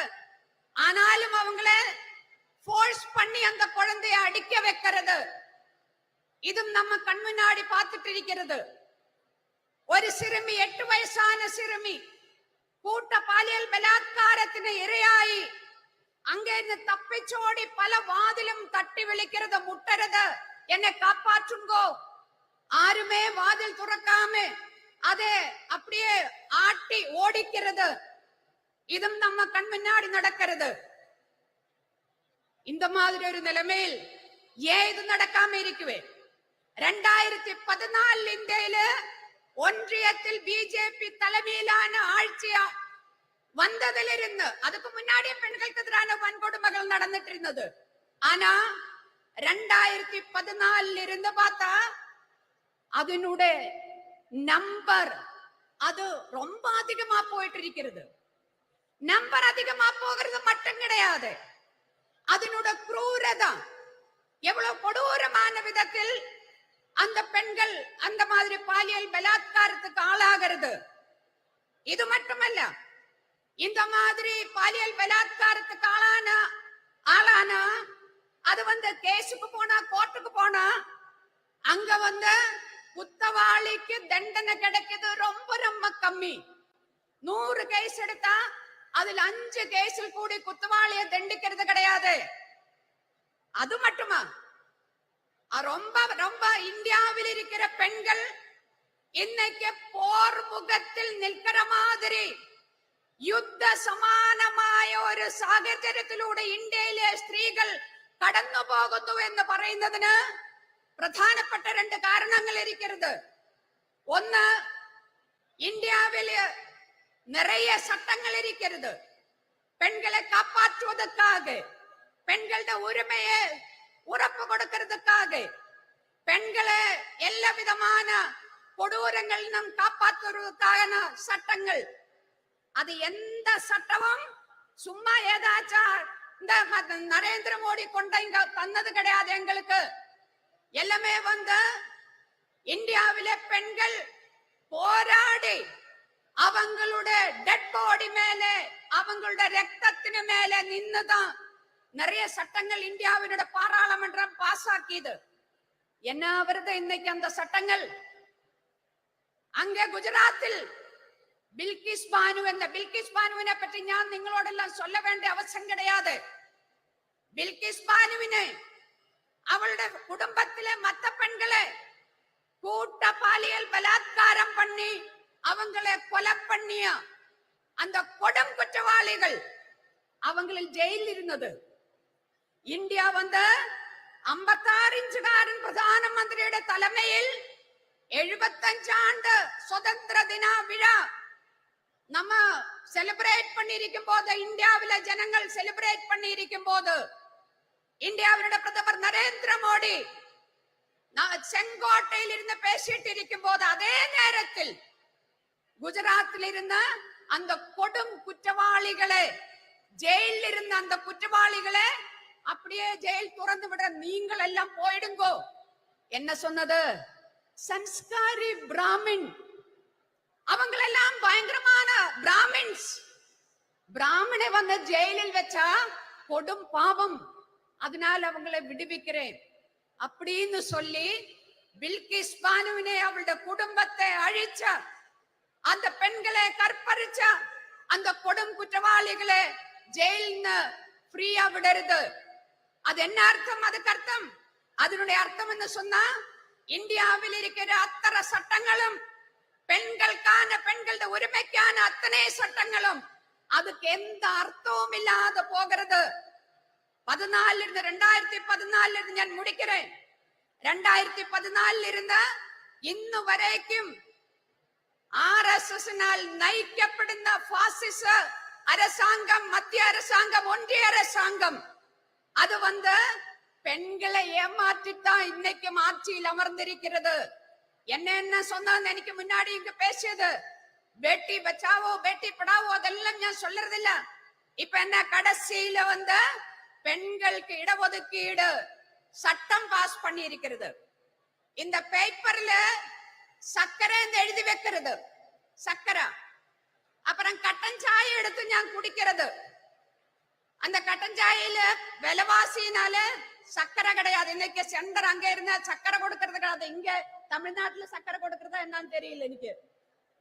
ஆனா இந்த கட்டன் சாயை இப்படி பார்த்து, அல்ல சாரி, இந்த பேப்பர்ல சக்கரான்னு எழுதி இருக்கிறது இப்படி ஒரு முறை பார்த்து கட்டன் சாயா குடிச்சா மதுரிக்குமா, இனிப்பா இருக்குமா? அதே மாதிரிதான் ஏட்டிலே புக்கிலே பசு புல்லு தின்ன மாட்டே. மகளிருக்கு இடஒதுக்கீடு சட்டம்னு சொல்லி பாஸ் பண்ணிது தெய்வம் ஆறு? நரேந்திர மோடி. ஆனா இதை எப்ப அமல்படுத்துவே? ஏதாச்சும் சொல்லி இருக்கிறதா? இன்னைக்கு அமல்படுத்ததா? நாளைக்கு அமல்படுத்துறதா? 2024 அமல்படுத்துறதா? எதுவுமே சொல்லுறது இல்ல. நரேந்திர மோடியோட வாழ்வில இது பார்க்க முடியுமா என்னன்னே சொல்லுறது இல்ல. பெண்களை ஏமாற்றி ஆட்சியில் அமர்ந்திருக்கிற நரேந்திர மோடி அரசாங்கத்தை ஒழிச்சு கட்டுறதுக்காக கலைஞரில் இருந்து இந்த நாட்டில் பெண்களுக்கான யாராரு என்ன உரிமைகள் வாங்கி தந்ததோ அத்தனை உரிமைகளையும் காப்பாற்றுவதற்காக இந்தியாவினுடைய அரசியல் சாசன சட்டத்தை, இந்தியாவினுடைய ஜனநாயகத்தை, இந்தியாவினுடைய மத சார்பன்மையை காப்பாற்றுவதற்காக நாம எல்லோரும் இப்படி எந்த ஜாதி எந்த மதம் என்று தெரியாம அது பார்க்காம நம்ம எல்லோரும் இப்படி அமர்ந்திருக்கிறது. அந்த மாதிரி நாளைக்கும் நமக்கு எல்லோருக்கும் சேர்ந்து அமர்ந்திருக்கிறதுக்காக, இந்தியை காப்பாற்றுவதற்காக, நம்மளை நாமே காப்பாற்றுவதற்காக இந்த மாநாடு நரேந்திர மோடி ஆட்சியினுடைய முற்றுப்புள்ளி வைக்கிற மாநாடா மாற வேண்டதா இருக்குன்னு சொல்லி விடைபெறுகிறேன். நன்றி, வணக்கம். இன்குலாப் சிந்தாபாத். சிறப்புரையாற்றியமைக்கு நன்றி அம்மா. தேர்ந்த அரசியல்வாதியும் ஒப்பற்ற போராளியுமான தேசியவாத காங்கிரஸ் கட்சியின் செயல் தலைவர் நாடாளுமன்ற உறுப்பினர் திருமிகு சுப்ரியா சூலே அவர்களை சிறப்புரையாற்ற அன்புடன் அழைக்கிறோம்.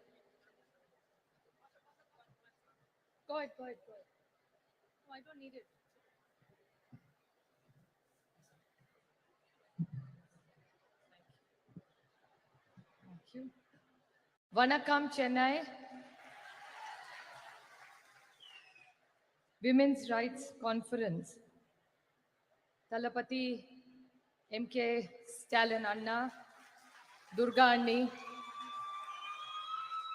Mehbooba Mufti ji, Priyanka Gandhi ji, Dimple Yadav ji, Subhashini Ali ji, Annie Raja ji, Leshi Singh ji, Rakhi Bidlan, Sushmita Dev, Anubi, Sadagiri Kanimoli, Helen Davidson, Namakkal Rani, all the honorable MPs, ministers, media, DMK leaders and policymakers. I thank the DMK for hosting this most wonderful event today here. And when I stand here, I must, when I start my speech, pay great honors and respect to Periyar, Annadurai, Kalingnar, Karunanidhi ji on his centenary year, Chhatrapati Shivaji, Shahu Phule Ambedkar, which is the legacy we work, and a very special moment. Sena Tamila, Enuma, Podinile, Imbataitan, Vanda, Payuda, Kadanile. What I've been told this means is Tamil is a very sweet language and it's like sweet honey when you get. So Tamil, which is a beautiful language, which I fortunately in Parliament am surrounded by DMK. There is Baluji, our leader, who sits in the front, Sonia ji, who sits in the front.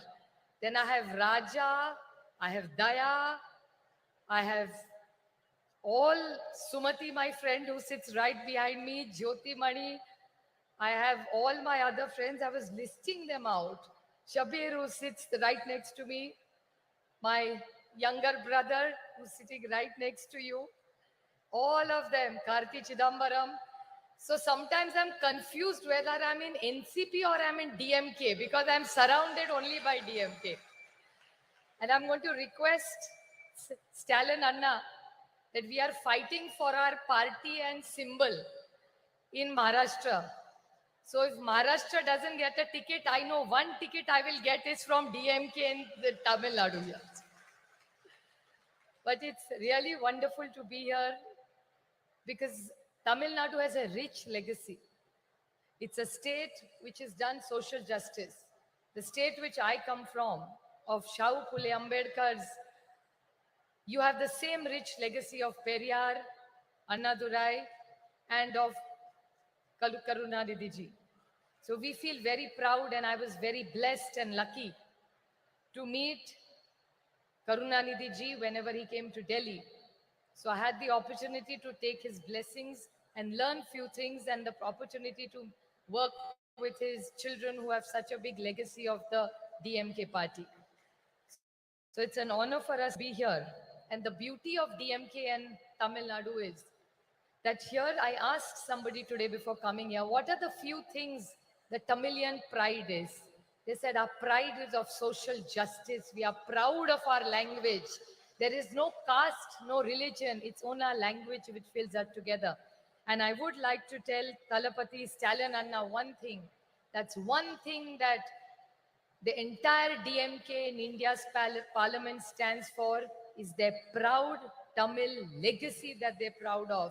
Whatever issues are raised, always Honorable Balaji is always leading, be it the MBBS exam, he's always first leading and fighting with the BJP. He's always fighting, no forcing Hindi on us. We are proud Tamilians, we like our language. Hindi is welcome, English is welcome, but you cannot take the Tamil away from the Tamilians. So I think it's a very proud community with a rich legacy. And there is one most big contribution which you all have done, which Kalingar has done, is they have not only taken Tamil language ahead, but even the technical words in schools used were started by Kalingar. So there are technical language. So you have really brought it down to the basics. So you all are really proud of your language. And it's so wonderful to see that there is no caste, no religion. It's only what unites Tamil Nadu is the love for their language. So the way you are proud Tamilians, I am a proud Maharashtrian who has a lot of pride. And right now, the way the invasion from Delhi, that I call Adrushya Shakti, means it's an invisible power of Delhi, which is attacking the cooperative federalism of this country. The way Tamil Nadu is fighting, so are we fighting in Maharashtra, and unitedly, Tamil Nadu and Maharashtra will make sure that nobody will go against our cooperative federalism and take away our rights from us. I would like to quote Kanimori ji has orchestrated this most beautiful evening and a special session for all of us. But she's lucky to have the complete great legacy since 1929 in Chengapolpet. There was Periyar who did the first women's conference of self-respect conference, which Periyar started and I think led this entire country. And I would like to compliment Talapati Stalin Anna for this most wonderful thing which his father did. And I think it's wonderful that the son takes the legacy of the Samavat Puranam, which every woman who left together. And not did she just live together, the house is not in the husband's name, the house is in the woman and the wife's name. So I really compliment this for this wonderful work that they have done. And this conference is about women. I don't look at myself as a woman MP. I'm a member of parliament. But I would definitely like to put something on record, which actually I would not like to call my friend Kanimoli a victim. But this time when the speeches started about the women's reservation bill, Kanimoli, which actually means sweet language, and she's exactly sweet language. So when Kanimoli stood up to give her speech in parliament, she stood up and the bullies of the Bharatiya Janata Party who claim they want to wish women, before Kanimoli started her speech, started heckling her. And I must say the entire DMK team with the entire NCP, we fought. They are 300, we are only 100. But I'm sure Sumati, Baluji, Daya, Raja, all of us who were there, Kadir, you were there, we all shot those 300 BJP men down because we felt that Kanimoli was fighting for the rights of every woman of the state. And she, in a most articulate way, put up the points of the DMK. So I really congratulate her for all the efforts that she has done.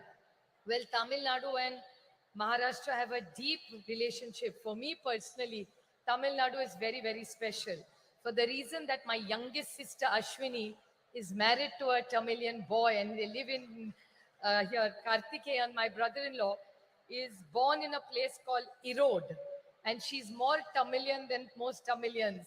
She has the most beautiful thali that she wears.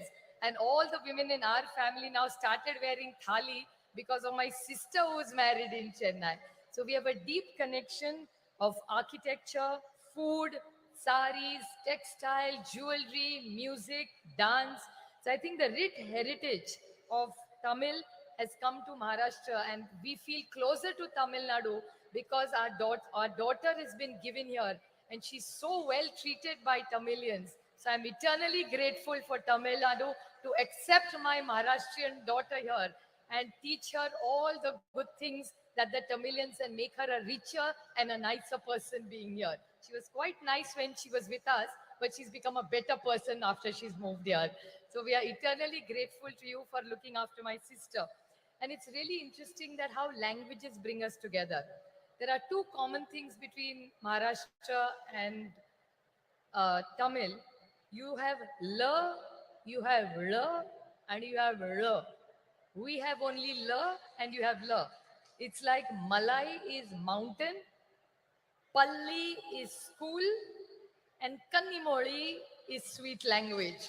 So it's la, la, and modi. So these are all interesting things that bring us all together. And we all who are on the dais today are committed to giving every woman her dignity. And that's why we are all here from various parts of the nation. We all work together. And the India project that has been started, we are committed to giving a fair and a just leadership and governance which India deserves. So we are committed and I thank Thalapati Stalin Anda for all the efforts that he makes. He comes for every India meeting. The first leader to come to the meeting is Baluji and Anna. Most punctual, most eager. Sometimes people are talking in Hindi. They have no clue what is going on. But Anna and Baluji are very meticulously hearing the meeting. In the middle, they will ask me, what are they saying? Then now we keep a translator for them, but they are so meticulously working, most punctual, most disciplined in every India meeting. So every time we meet Anna and Baluji, we always learn something from me. So I'm eternally grateful to the entire DMK team for putting up this most wonderful meeting and hosting us with so much love. Just a last note I would like to remain, when I see so many women, my most favorite thing in the world and the most favorite flower of mine is jasmine. And the Mallipu is most beautiful, which is Mallipu is the best quality Mallipu you get is in Chennai. And every time I come to Chennai, I take 2 kilos of Mallipu for my mother. It's the most precious gift that I can give my mother. And while I was walking, when I came to meet Anni, I saw in the audience, I could smell this beautiful fragrance of happiness, joy, and celebration. The whole power of this positive energy of the women of Chennai. I'm eternally grateful for us to be here together to celebrate life, to celebrate freedom, to celebrate joy, to bring it because I think women have huge power behind, and it's not about genders. I think the great teamwork that we have done, and like Kanimoli always says in Parliament, don't put us on a pedestal and glorify us as women. We are gender equal, we are as equal as the men. We don't want glorification. We only want equal rights, which we have deserved. And I think with the legacy of Periyar, Anna, and Kalingar, I think Tamil Nadu leads the way to all of us for a better India. Thank you very much. சிறப்புரைக்கு மனமார்ந்த நன்றி. அரை நூற்றாண்டிற்கு மேலான பொது வாழ்வில் ஒடுக்கப்பட்ட மக்களின் உரிமை குரலாய் ஒலித்துக் கொண்டிருக்கும் முன்னாள் நாடாளுமன்ற உறுப்பினராகவும் மார்க்சிஸ்ட் கம்யூனிஸ்ட் கட்சியின் இந்நாள் பொலிட் பீரோ உறுப்பினராகவும் திகழும் திருமிகு சுபாஷினி அலி அவர்களை சிறப்புரையாற்ற அன்புடன் அழைக்கிறோம்.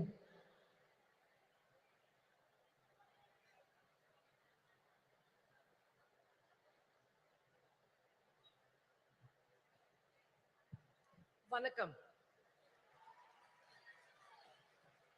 Honorable Chief Minister Stalin Anna and my dear younger sister Kanimori, all the women leaders of India who are on the stage, Mehbooba ji, a woman Chief Minister of Jammu and Kashmir, we should really pay our respects to her, Priyanka ji, Supriya Sule ji, Dimple Yadav, Annie Raja, Leshi Singh, very, very outspoken Rakhi ji, Sushmita Dev ji, Sayogi Sahodadal, all my Annas and all my Akkas, Neriya Akka, Neriya Anna. I very proud to be here today on a very, very important occasion.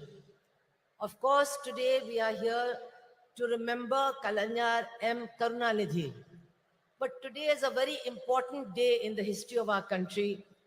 14th October is the day that Dr. Baba Saheb Ambedkar, to escape the tyranny of the caste system and Manusmriti, converted to Buddhism. Today is the day of his conversion. So I think that it's a very appropriate occasion for this meeting. Today we are honoring the life and struggles of Sri Karunanidhi, who was a crusader for social and cultural change before he even entered the arena of electoral politics. And even before independence, Tamil Nadu was home to the self-respect movement, to the Justice Party, which in those days challenged the unjust Varnashram Dharma system based on Manusmriti. And Periyar, of course, the great Periyar, was the leader of that movement. But while he spoke about social justice, Periyar never forgot to speak about women. He talked about the slavery of women, and he demanded that women should get equality, not only in property, but also inside the home and inside society also. And that was the struggle started in Tamil Nadu. Periyar was a leader of that struggle.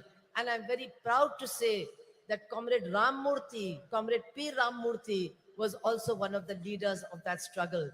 That is the struggle from which Karunanidhi ji emerged.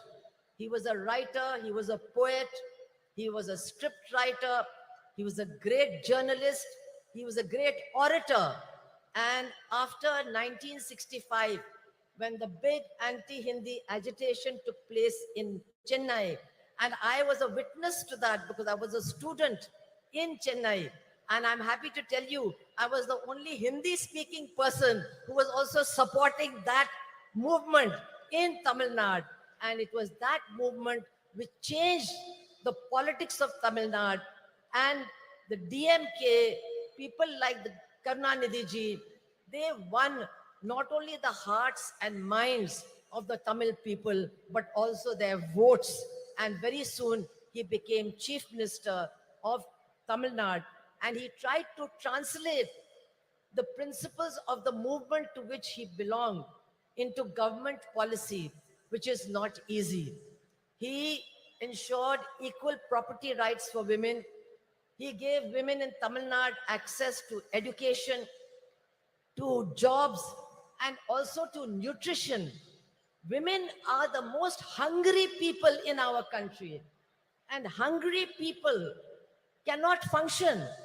Today, India is 111 on the hunger list of our country in the reign of Narendra Modi.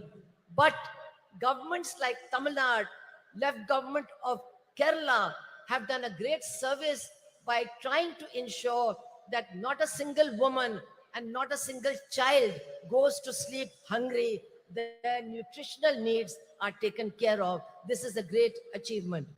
I would like to say that Karunanidhi ji, apart from the policies of his government, was always committed to social justice. He promoted self-respect marriages. He promoted rationalism, scientific thinking, and was constantly emphasizing that we must get rid of superstition and adopt scientific thinking. So many achievements are there. But I would like to say that we have to remember that social justice, gender justice, and economic justice are all intertwined with each other. One cannot be weakened if another one is promoted.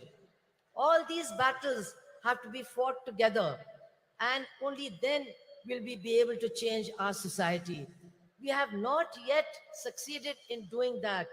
And today, actually, what we are witnessing is an onslaught by the Manuvadi forces against the struggle for progress, the struggle for justice, and the struggle for equality. We must understand who these people are who are ruling the country. Their mentors are the RSS, who in 1949 declared, we do not accept this constitution of Dr. Baba Sahib Ambedkar. The RSS declared that and said, we want to create a society based on Varnashram Dharma, based on Manusmriti. We will have a society based on that. And my dear sisters and brothers, for the last 9 years, that is what they have been doing. They have been trying to destroy the constitution, and they have been trying to replace it with Manuvadi laws and Manuvadi implementation of laws. And it is women who have suffered the most. It is women who are facing the worst kind of terror and oppression, especially in BJP-ruled states. What is happening there, I cannot even describe to you. In Uttar Pradesh alone, in 8 months, there have been 2,000 rapes and 2,000 murders. This is a record in India, in the biggest state ruled by the BJP. And they are trying to change many things they have done. But a very dangerous thing that they're doing is they are trying to introduce a Manuvadi system of delivery of justice. What they are doing is that now the punishment will depend on the religion and the caste of the criminal and the religion and the caste of the victim. So that is why we see that on Independence Day, 15th of August, Narendra Modi's state of Gujarat releases mass murderers and mass rapists who have destroyed Balkis Banu's family, who killed her 2 children and raped her mother, raped her sister-in-law, and killed the male members of her family. They were released on the 15th of August last year. We have seen that in Hathras in Uttar Pradesh, a Dalit girl who was gang raped, she was said to be a liar. The chief minister said she was a liar. When she died, her body was taken away by the police and burnt in the middle of the night. And the 4 people who were arrested, 3 of them have been released because they belong to the same caste as the chief minister of Uttar Pradesh, and the judge says there was no rape. We are seeing that a wrestler, the chief of the Wrestling Federation, who has been accused by the Delhi police of being a continuous sexual offender, he is sitting in that new building of parliament, and the BJP party, the government, is not ready to take any action against him in spite of the struggle of the women wrestlers. We are seeing that after what happened in Manipur, which we have never seen in our country, that women were handed over by the police to a mob. They were stripped, they were gang raped, and our chief minister of Manipur and the prime minister of India, who are running a double engine government, they did not have one word to say about the women and their suffering. And now after 5 months, those women are still crying for justice. Nobody is there to listen to them. This is what is happening in our country as far as women are concerned. And now, to try and get the women's votes, what does the BJP do? They pass the Women's Reservation Bill. It is now an act. But how do they pass it? Just like they give free gas cylinders.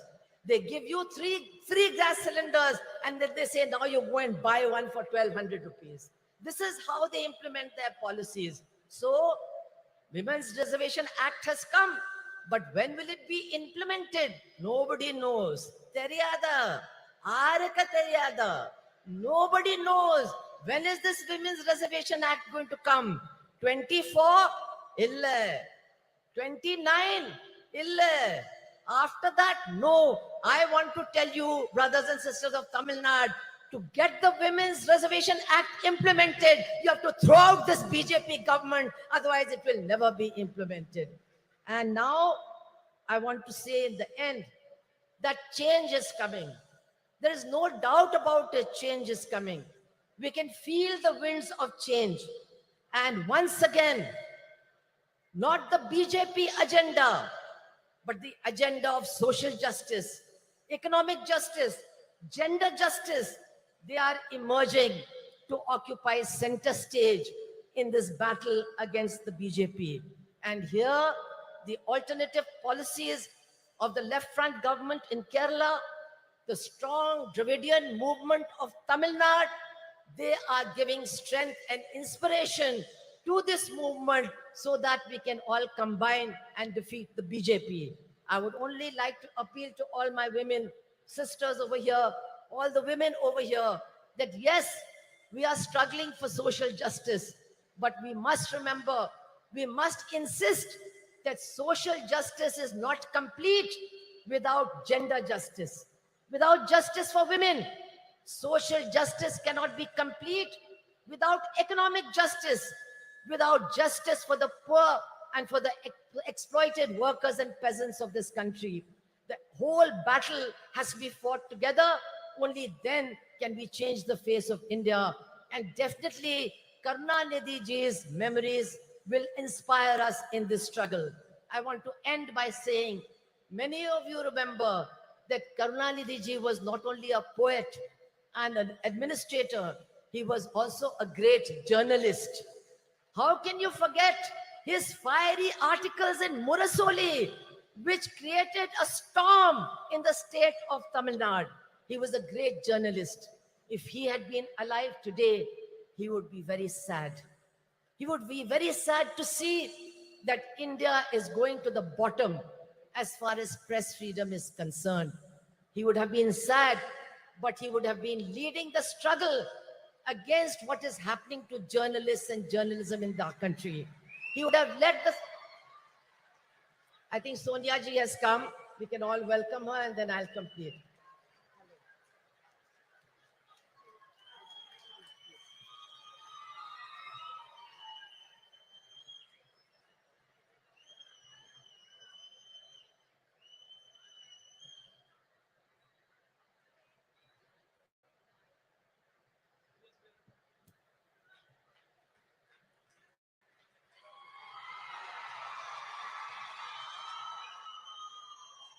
So as I said, I am going to conclude by remembering Karunanidhi ji as a journalist, his articles in Murasoli, and today he would have been very sad to see the lack of freedom of the press, to see the condition of the media, and to see the way in which media persons are being attacked.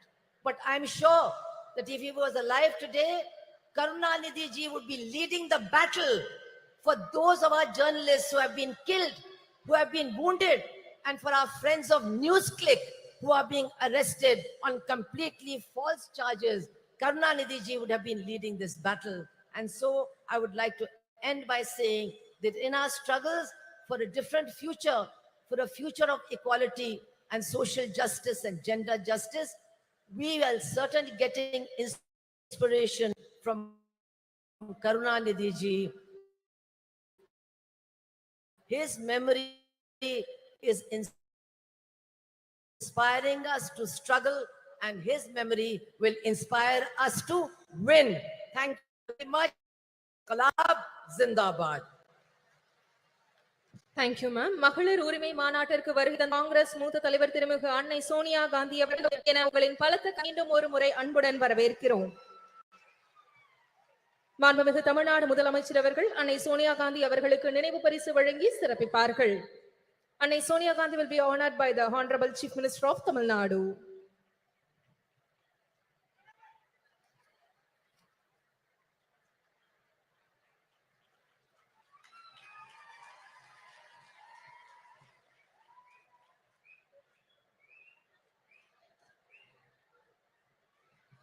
திராவிட இயக்க பாதையில் விளிம்பு நிலை மக்களுக்காக சமரசமின்றி பணியாற்றி வரும் திராவிட முன்னேற்ற கழகத்தின் துணை பொதுச் செயலாளர் நாடாளுமன்ற உறுப்பினர் திருமிகு கனிமொழி கருணாநிதி அவர்களை உரையாற்ற அன்புடன் அழைக்கிறோம்.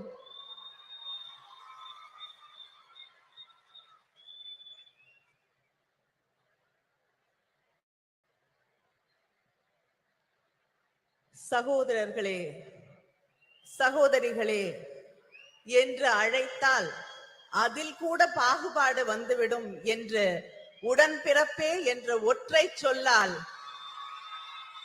அந்த மந்திர சொல்லால் நம்மையெல்லாம் கட்டி போட்டு வைத்திருந்த தலைவர் கலைஞர் அவர்களுடைய நூற்றாண்டிலே தேசிய அளவிலான மகளிர் உரிமை மாநாட்டை நடத்தும் வாய்ப்பினை எனக்கும் மகளிர் அணி அவர்களுக்கும் அளித்து அது வெற்றி பெறுவதற்கு முழு முதல் காரணமாக இருக்கக்கூடிய நம்முடைய முதலமைச்சர் கழகத்தின் தலைவர் அண்ணன் தளபதி அவர்களே, a leader who stands with the oppressed, the downtrodden, marginalized, a beacon of strength and dignity and hope, Madam Sonia Gandhi. தலைவர் கலைஞர் அவர்கள் தியாக திருவிளக்கு என்று அன்போடு அழைத்த அன்னை அம்மையார் சோனியா காந்தி அவர்களே, இந்த நிகழ்ச்சி வெற்றி பெறுவதற்கான வாழ்த்துக்களோடு அமர்ந்திருக்கக்கூடிய கழகத்தின் பொதுச் செயலாளர் அவர்களே, பொருளாளர் அவர்களே, கூட்டணி இயக்கங்களை சார்ந்த தலைவர்களே, ஜம்மு காஷ்மீருடைய முன்னாள் முதலமைச்சர் மரியாதைக்கும் அன்பிற்கும் உரிய அம்மையார் மெஹபூபா முஃப்தி அவர்களே, முதலாக தமிழ்நாட்டு மேடையிலே தமிழ் மக்களோடு உரையாட வந்திருக்கக்கூடிய அடித்து தட்டு மக்களுடைய தோழி பிரியங்கா காந்தி அவர்களே,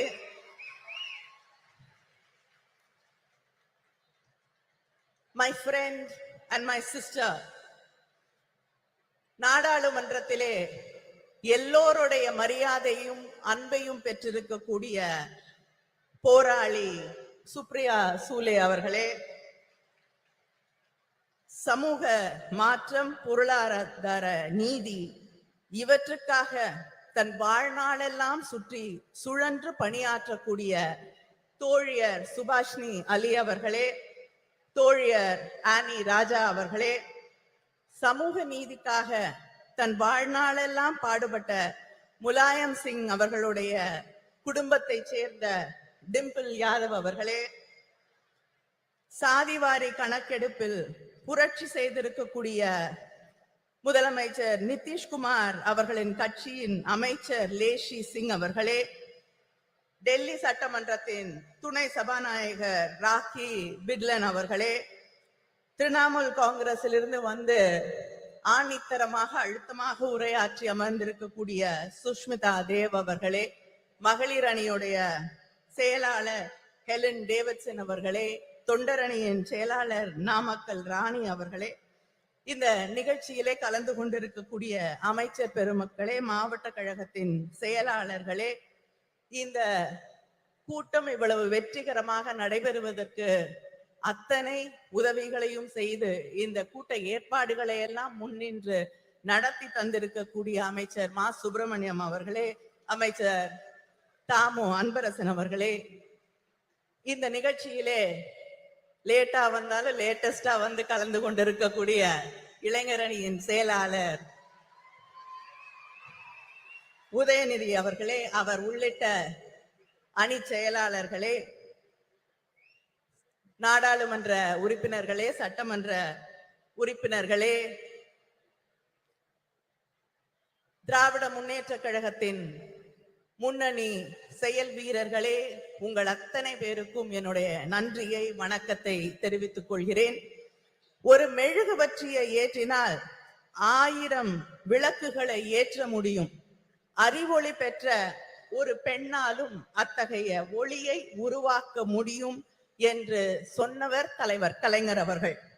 அப்படி அறிவொளி பெற்ற தீபங்களாக இந்த நிகழ்ச்சியிலே கலந்து கொண்டிருக்கக்கூடிய எங்கள் மகளிர் அணியின் சகோதரிகள் அத்தனை பேருக்கும் என்னுடைய வாழ்த்தை, வரவேற்பை, நன்றியை தெரிவித்துக் கொள்கிறேன். மகளிர் மாநாடுகள் என்பது, மகளிர் உரிமை மாநாடுகள் என்பது நம்முடைய திராவிட இயக்கத்திலே 100 ஆண்டு வரலாற்றை கொண்டிருக்கக்கூடிய ஒன்று. தந்தை பெரியார் அவர்கள் நடத்திய மாநாட்டிலே கண்ட கனவுகள் தான் தலைவர் கலைஞரின் ஆட்சி காலத்திலே பெண்களின் கல்வியாக, பொருளாதார முன்னேற்றமாக, வேலை வாய்ப்பாக, அரசு பணிகளிலே வாய்ப்புகளாக மாறி பெண்களுடைய வாழ்க்கையையே மாற்றி காட்டி இருக்கக்கூடிய சாதனைகளாக மிளிர்ந்தது. அதுபோல இந்த சமூகத்திலே பேசக்கூடியவர்கள் எல்லோரும் ஒன்றை குறிப்பிட்டு சொல்லுவார்கள், ஒரு பெண்ணுக்கு ஆண் தான் பாதுகாப்பு. சொல்லுவாங்களா இல்லையா? பெண்களுக்கு ஆண் இருந்தாதான் பாதுகாப்பு என்று. ஆனால் இந்தியாவிலே முதல் முறையாக காவல்துறையிலே பெண்களுக்கு வாய்ப்பளித்து ஆணுக்கும் பெண்ணால் பாதுகாப்பு அளிக்க முடியும் என்பதை நிரூபித்து காட்டிய தலைவர் நம்முடைய தலைவர் கலைஞர் அவர்கள். நம்முடைய தலைவர் கலைஞர் அவர்களின் ஆட்சியின் நீட்சியாக இன்று நம்முடைய அண்ணன் தளபதி அவர்களுடைய அரசு தொடர்ந்து பெண்களுக்கான வாய்ப்புகளை, பெண்களை பேணி காக்கக்கூடிய ஒரு ஆட்சியாக இன்று மிளிர்ந்து கொண்டிருக்கிறது. ஆட்சி பொறுப்பேற்றுக் கொண்ட அதே நாளிலே பெண்களுக்கான இலவச பயணம், பேருந்து பயணத்தை விடியல் பயணமாக அறிவித்து யாரும் பெண் வீட்டை விட்டு வெளியில போக கூடாதுன்னு சொல்ல முடியாத ஒரு நிலையை உருவாக்கி காட்டியவர் நம்முடைய முதலமைச்சர் அவர்கள். அதே போல கல்விக்காக பெண் படிக்க வேண்டும் என்ற ஒரு கனவோடு இருக்கக்கூடிய பெண்ணின் கனவை எதுவுமே சிதைத்து விடக் கூடாது என்பதற்காக நீ எவ்வளவு படித்தாலும் உன்னோடு ஒரு அண்ணனாக, தந்தையாக நான் நிற்கிறேன் என்று அவள் படித்து முடிக்கும் வரை 1000 ரூபாய் வழங்கக்கூடிய ஆட்சி திராவிட முன்னேற்ற கழக ஆட்சி, நம்முடைய அண்ணன் தளபதி அவர்களுடைய ஆட்சி. அதே போல வீட்டிலே இருக்கக்கூடிய சகோதரிகளை பத்தி யாராவது கேட்டா வீட்டுல என்ன பண்றாங்கன்னு கேட்டா சொல்லுவாங்க சும்மா இருக்காங்கன்னு. யாராவது சும்மா இருக்கீங்களா? இல்ல. எல்லாரும் எழுந்துக்கிறதுக்கு முன்னாடி எழுந்து அந்த வேலையெல்லாம் நான் சொல்லி முடிச்சேன்னா 10 நிமிஷம் ஆயிரும். பெருக்கி சமைச்சு துணி துவைச்சு என்று ஓடிக்கொண்டே இருந்து எல்லோரும் தூங்கிய பிறகு உறங்க செல்லக்கூடிய உழைப்பின் சிகரங்களாக இருக்கக்கூடிய உங்களுக்காக உங்கள் உழைப்பை நான் மதிக்கிறேன், நான் ஏற்றுக்கொள்கிறேன், கொண்டாடுகிறேன் என்று சொல்லக்கூடிய வகையிலே கலைஞர் உரிமை தொகை உதவித்தொகை இல்லை என்று சொல்லி உரிமை தொகை என்று சொன்னவர் நம்முடைய முதலமைச்சர் அண்ணன் தளபதி அவர்கள். இதுதான் திராவிட மாடல் ஆட்சி. இந்த ஆட்சியிலே தான் இங்கே வந்திருக்கக்கூடிய சகோதரிகளிலே தமிழ்நாட்டிலே 11 பெண் மேயர்கள் இருக்கிறார்கள். இங்க இருக்காங்க 11 பெண் மேயர்கள் இருக்கக்கூடிய மாநிலம் தமிழ்நாடு. இப்படிப்பட்ட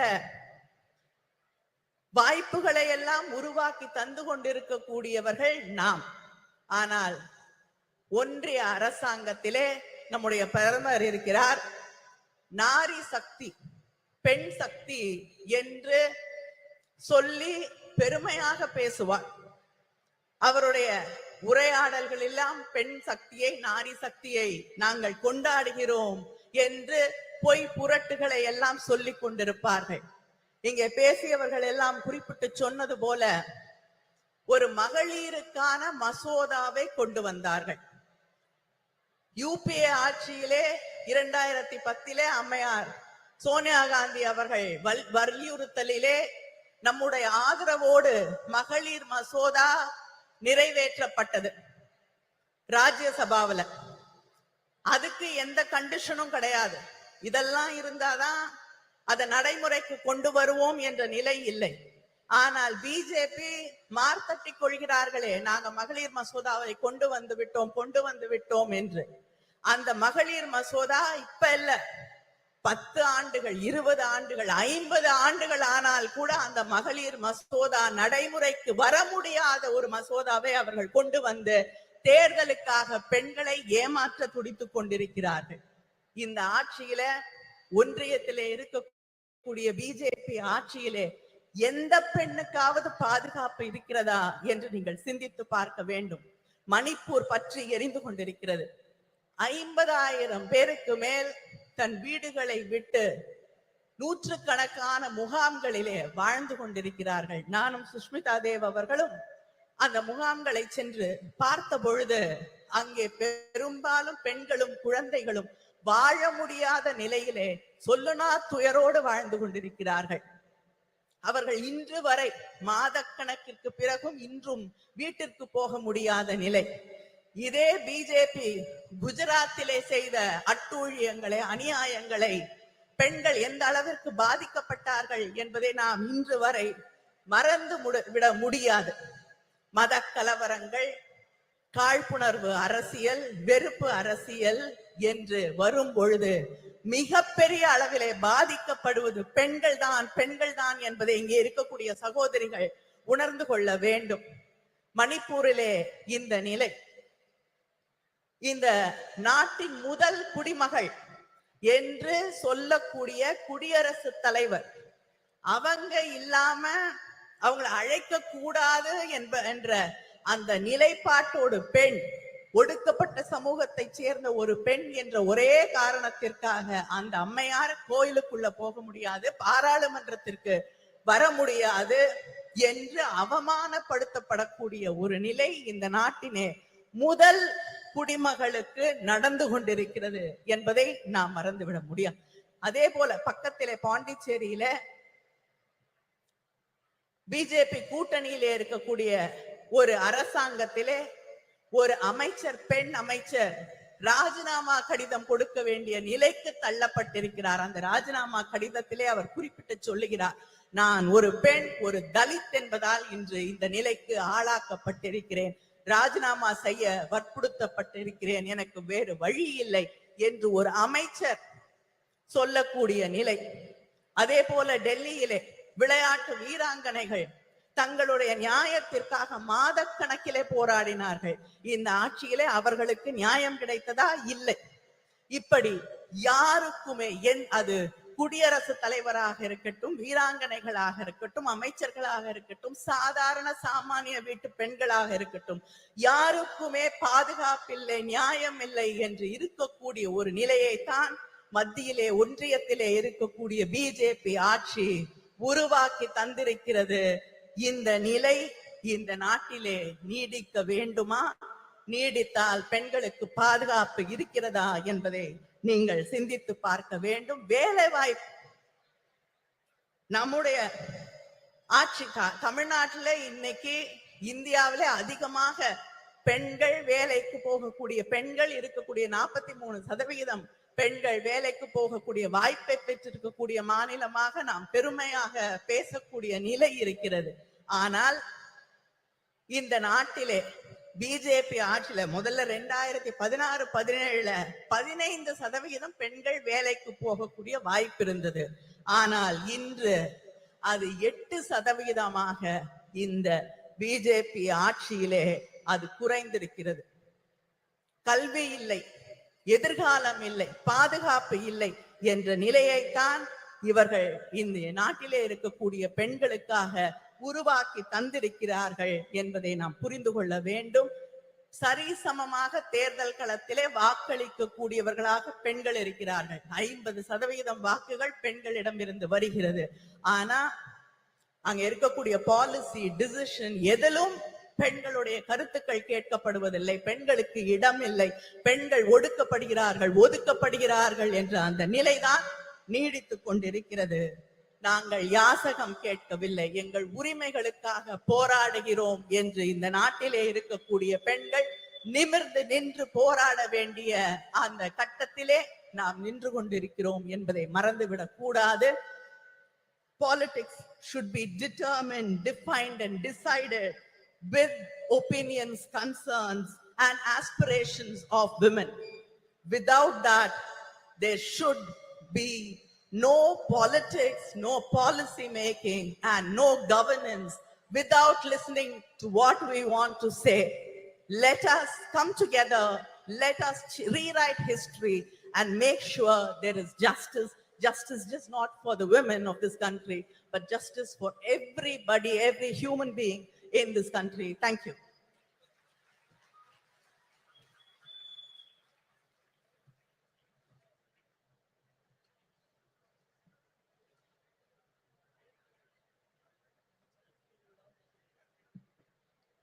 சிறப்புரைக்கு மனமார்ந்த நன்றி. இந்தியாவின் எந்த மூலையில் அநீதி இழைக்கப்பட்டாலும் அதற்கு எதிராக குரல் கொடுப்பவர், ஒடுக்கப்பட்ட மக்களின் உரிமைகள் பறிக்கப்படும் போது களத்தில் நின்று போராடுபவர். இந்திய தேசிய காங்கிரஸ் கட்சியின் பொதுச் செயலாளர் திருமிகு பிரியங்கா காந்தி வத்ரா அவர்களை சிறப்புரையாற்ற அன்புடன் அழைக்கிறோம். முதன் முறையாக தமிழ்நாட்டின் மேடையில் திருமிகு பிரியங்கா காந்தி வத்ரா அவர்கள்.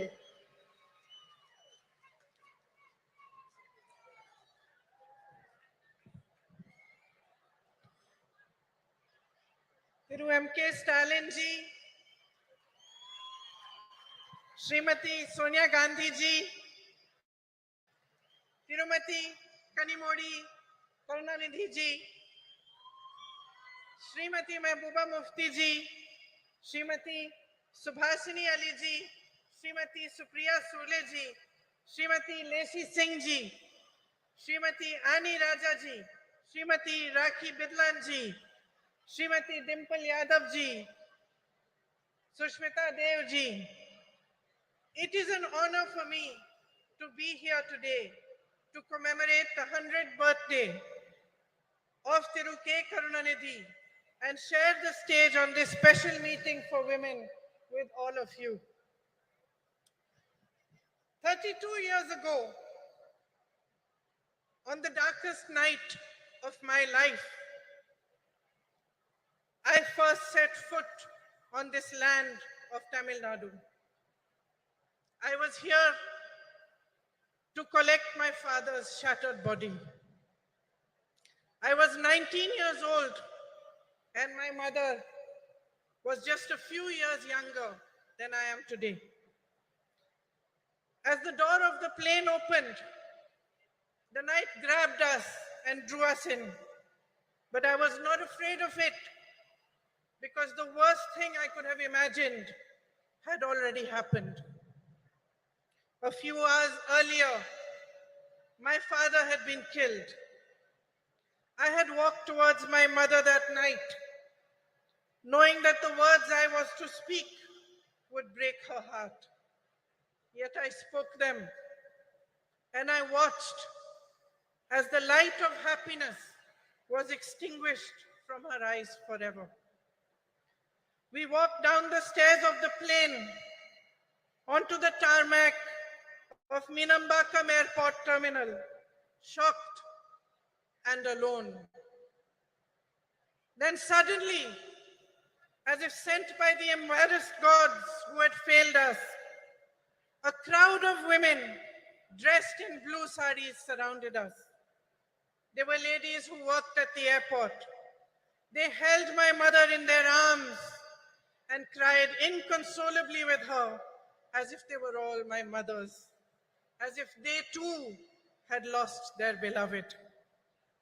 In those shared tears, a bond formed between me, between my heart and the women of Tamil Nadu that I can neither explain nor ever erase.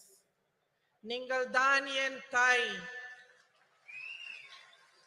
நீங்கள் தான் என் சகோதரி. இங்கே உங்களுடன் இருப்பதை நான் பெருமையாக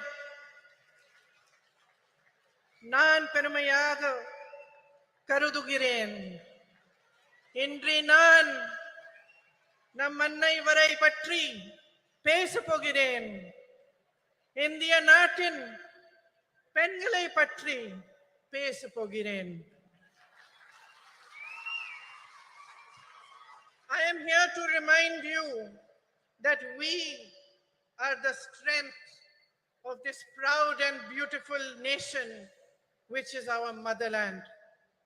My sisters, no matter how rich we are or how poor we are, no matter whether we live in big cities, small towns, or villages, no matter how well educated we are or how much lack of opportunity we have faced, we are the bedrock upon which our families and our societies are built brick by brick.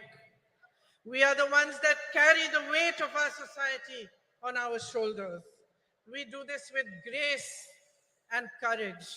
We do it with tenacity and strength of will, and our capacity to absorb pain and suffering is immense.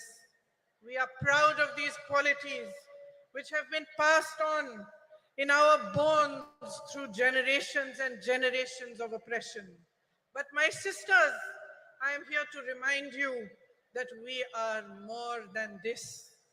We are greater than our ability to bear suffering. We are the ones that nurture and hold, that give to our children and to all those around us unfailingly. We are the ones who teach courage, the ones who teach love.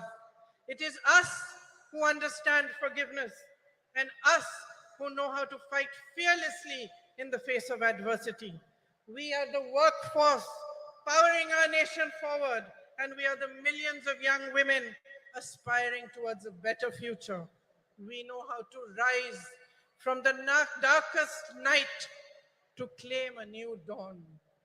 We have a light within each one of us that is capable of shining brighter than the sun, but that light has never been allowed the freedom and joy to shine in its fullness. It was almost 100 years ago that Tandai Periyar asked, Penien, Adimayanal, why were women enslaved? Then he answered this question in a series of revolutionary essays in which he wrote about the economic and social enslavement of women. It was he who laid the foundation for the empowerment of women in Tamil Nadu, which Thiru Annadurai and Thiru Karunanidhi carried forward. My sisters, this empowered you, the women of Tamil Nadu, to show the way of emancipation and progress to the rest of India. Yet across our nation, beneath the surface of progress, we are still struggling with the harsh reality of an entrenched patriarchy that ensures the systemic oppression of women. In fact, almost a century after Tandai Periyar's essays were published, that same question looms large before us. Pen yen, adimayai irekiral. Why are women still enslaved? And although I do not have the stature nor the experience and the wisdom of Tandai Periyar, my answer is this. I am a woman. We have been taught generation after generation after generation to cede our power to others. We have been taught to talk softly. We have been taught to step aside, to be ashamed of honoring our essence, to take care of everyone else before we show compassion towards ourselves. And unfortunately, my sisters, we have learned these lessons only too well. So well that we have continued to pass them down. We have learned to define ourselves through the eyes of the hierarchy that was instilled in us. And by doing so, we have allowed and enabled our own oppression. We ourselves have forgotten that the root of discrimination of any kind, whether it is based on color, creed, caste, or gender, is an inability to honor the truth that equality and personal dignity are neither a privilege nor a gift, but a natural endowment of life. Today, there is much talk about empowerment, as every political party begins to realize that women can become a formidable collective force that shapes our nation's future. But they still look towards us with greed. Greed for votes and the greed to capture our power and use it to keep us down. On your behalf today, my sisters, I demand more. I demand that we own our power. On your behalf, I demand the immediate implementation of the Women's Reservation Bill. We, the women of India, have no more time to waste. It is our right to be counted in the political process. I demand that our worth is valued and respected as a political instrument for our own empowerment. I demand that we put an end to the glorification of our tolerance for injustices which are committed against us day after day. I demand the rejection of any system, societal, religious, or political, which thrives on our oppression and forces us to collude with it. Every woman holds the right to express and embody her own power, and she should be free to exercise it. You are the essence of humanity. Each one of you, standing exactly where you are today, have the power to change your lives, but only if you deeply understand the unbridled potential of your sisterhood. Only if you see in each other the great value of coming together, of helping and holding each other, and rising in solidarity with one another. My sisters, nothing can hold back the power of women when we stand as one. We are half the population of this country, half, no less. It is for us to set the barriers of caste, religion, state, language, and society aside. It is for us to recognize ourselves first and foremost as sisters who can unify into an unstoppable momentum for change. Today, as we stand here to commemorate Thirukarunanidhi, a leader who understood the power of women, let us awaken to a new dawn. Let us create our own destiny. Thank you. Jai Hind.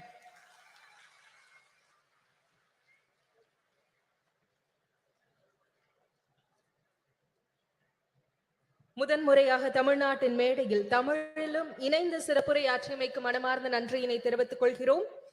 ஜனநாயக பற்றாளரும் ஜம்மு காஷ்மீர் மக்களின் பாதுகாப்பிற்காக அயராத பணியாற்றி வரும் முன்னாள் முதலமைச்சரும் மக்கள் ஜனநாயக கட்சியின் தலைவருமான திருமிகு மெஹபூபா முஃப்தி அவர்களை சிறப்புரையாற்ற அன்புடன் அழைக்கிறோம். It is great pleasure to extend a warm invitation to திருமிகு Mehbooba Mufti to deliver her special address.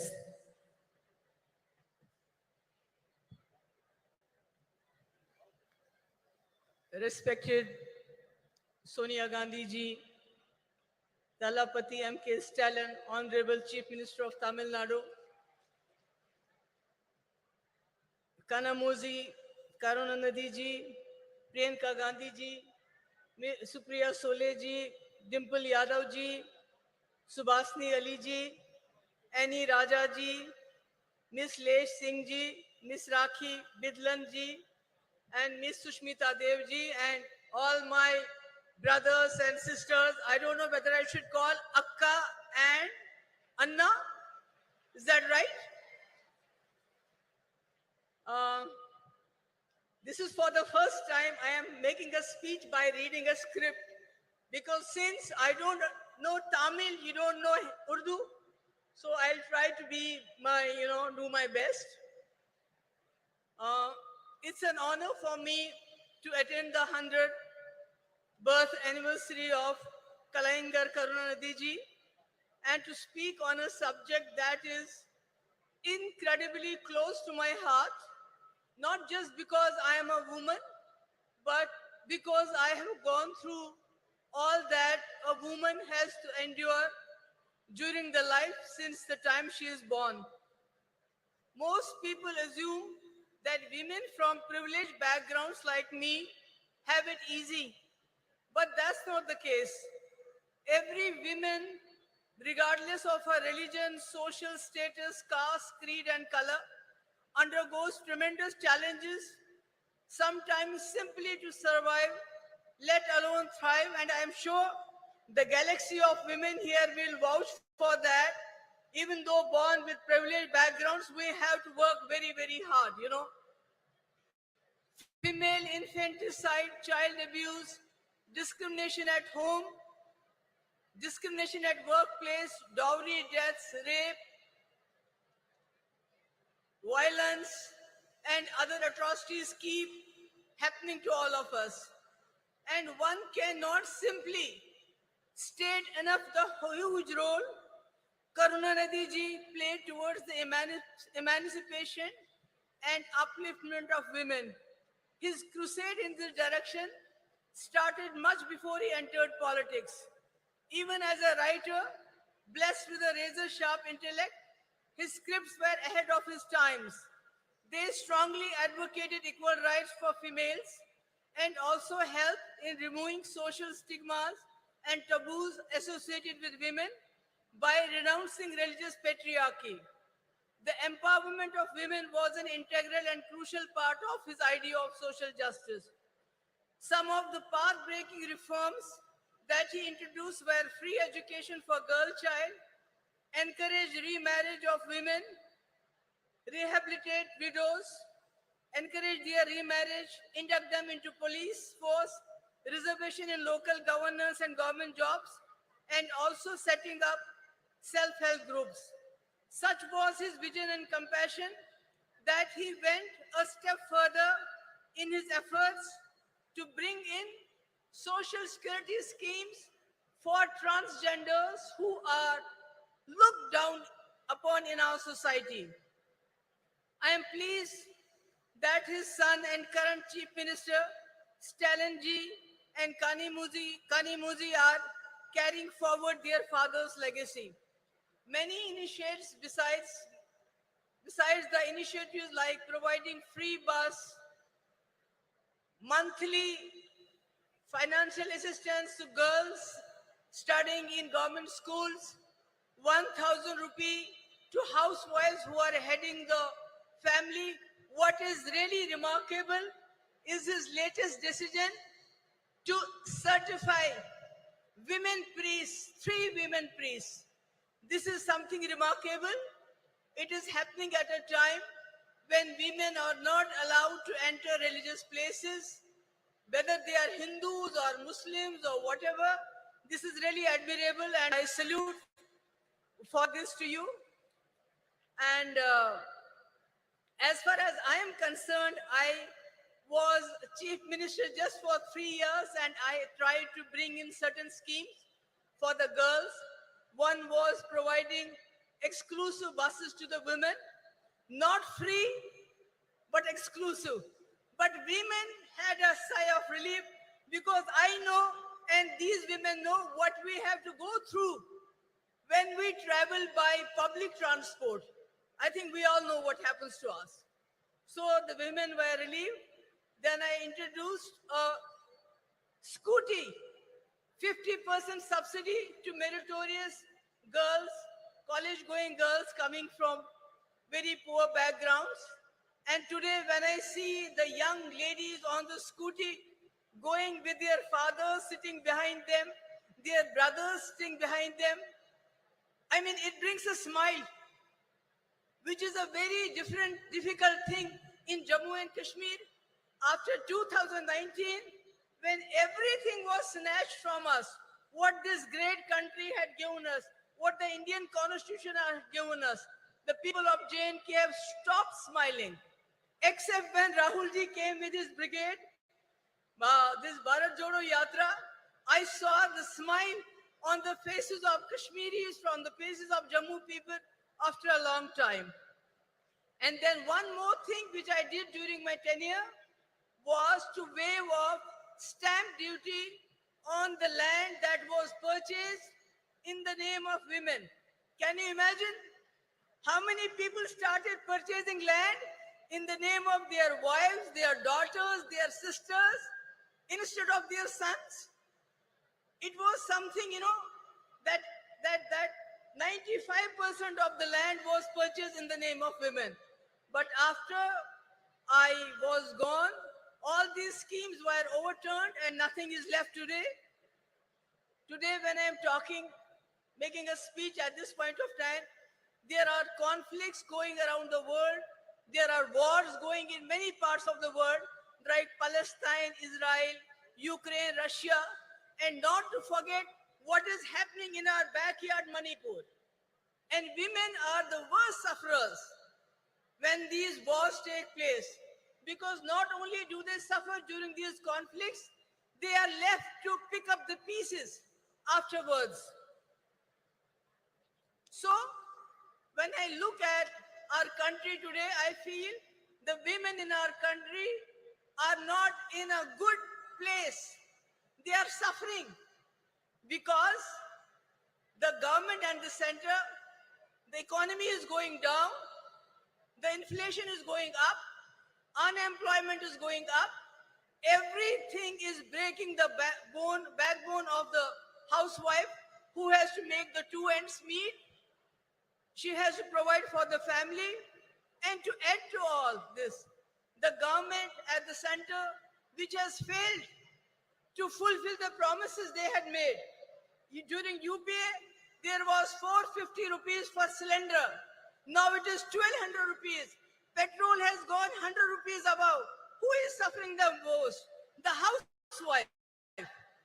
And to add to all of this, the present government, the Modi government, is trying to divert the attention from all these problems by their sinister design of injecting hatred, venom into the society through the youngsters of the poorest of poor. These poor boys are encouraged. They are provoked to lynch the people of other communities. They are garlanded. The people, the sons, the daughters of the ruling party are studying good education in and abroad. They are having good jobs, lucrative jobs. They are getting good contracts. And if they don't have a job, then they go and head the sports bodies of our country. But what about the poor children? They are pushed into implementing their sinister agenda of divide between Hindus and Muslims. And this is really tearing apart our society. And again, it has a very, very drastic effect on the women folk. Because any person who commits a crime, he is a criminal. Whether he goes to jail or not, so they are criminalizing the whole society at this point of time. So, my point is that if and when, inshallah, I hope that the India Alliance will come to power, and Rajiv Gandhi ji has already sown the seeds of 33% reservation in panchayats. We have a huge number of women who are ready to take their place in assemblies and parliaments. And I am hopeful once India Alliance comes to power, Rajiv Gaji's dream will come alive. It will be fulfilled, not like a joke which our Prime Minister played. He signed a check, kept it in his pocket, and told the women folk, we'll cash it sometime in 2047. So, but we're not going to do that. Inshallah, I'm hopeful. And at the last, I would like to thank once again Stalinji, Kanimudiji, who was personally invited us. And I'm so happy that Sonia ji is here to grace the occasion. And thank you so much for bearing with me. I know I have not been able to, make you understand every word I said, but thank you so much. Thank you ma'am. மதச்சார்பின்மைக்கும் ஜனநாயகத்திற்கும் நம்பிக்கை ஒளியாய் திகழ்பவரும் தலைவர் கலைஞர் அவர்கள் பெரிதும் மதித்த தலைவருமான காங்கிரஸ் கட்சியின் மூத்த தலைவர் அன்னை சோனியா காந்தி அவர்களை வரலாற்று சிறப்பு வாய்ந்த இந்த நிகழ்வில் மாநாட்டு பேருரையாற்ற அன்புடன் அழைக்கிறோம். அன்னை சோனியா காந்தி அவர்களின் உரையை மொழியாக்கம் செய்ய காங்கிரஸ் மூத்த தலைவரும் தமிழ்நாடு சிறுபான்மை ஆணைய தலைவர் திரு பீட்டர் அல்போன்ஸ் அவர்களை அன்புடன் அழைக்கிறோம்.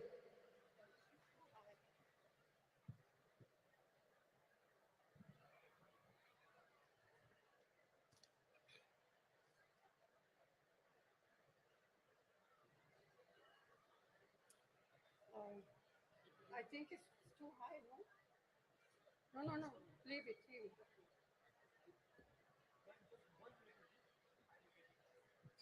Then it will be too low. Thiru M.K. Stalinji, Tirumati Kanimori Karunanidhi, all women's leader on the dais, Sahodara, Sahodarigale, Vanakkam.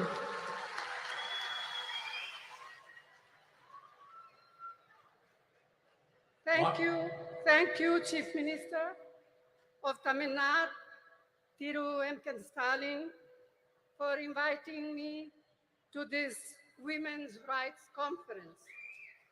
We are assembled here to commemorate the work and memory of the great son of India, Thiru Dr. K. Karunanidhi, lovingly called Kalanja.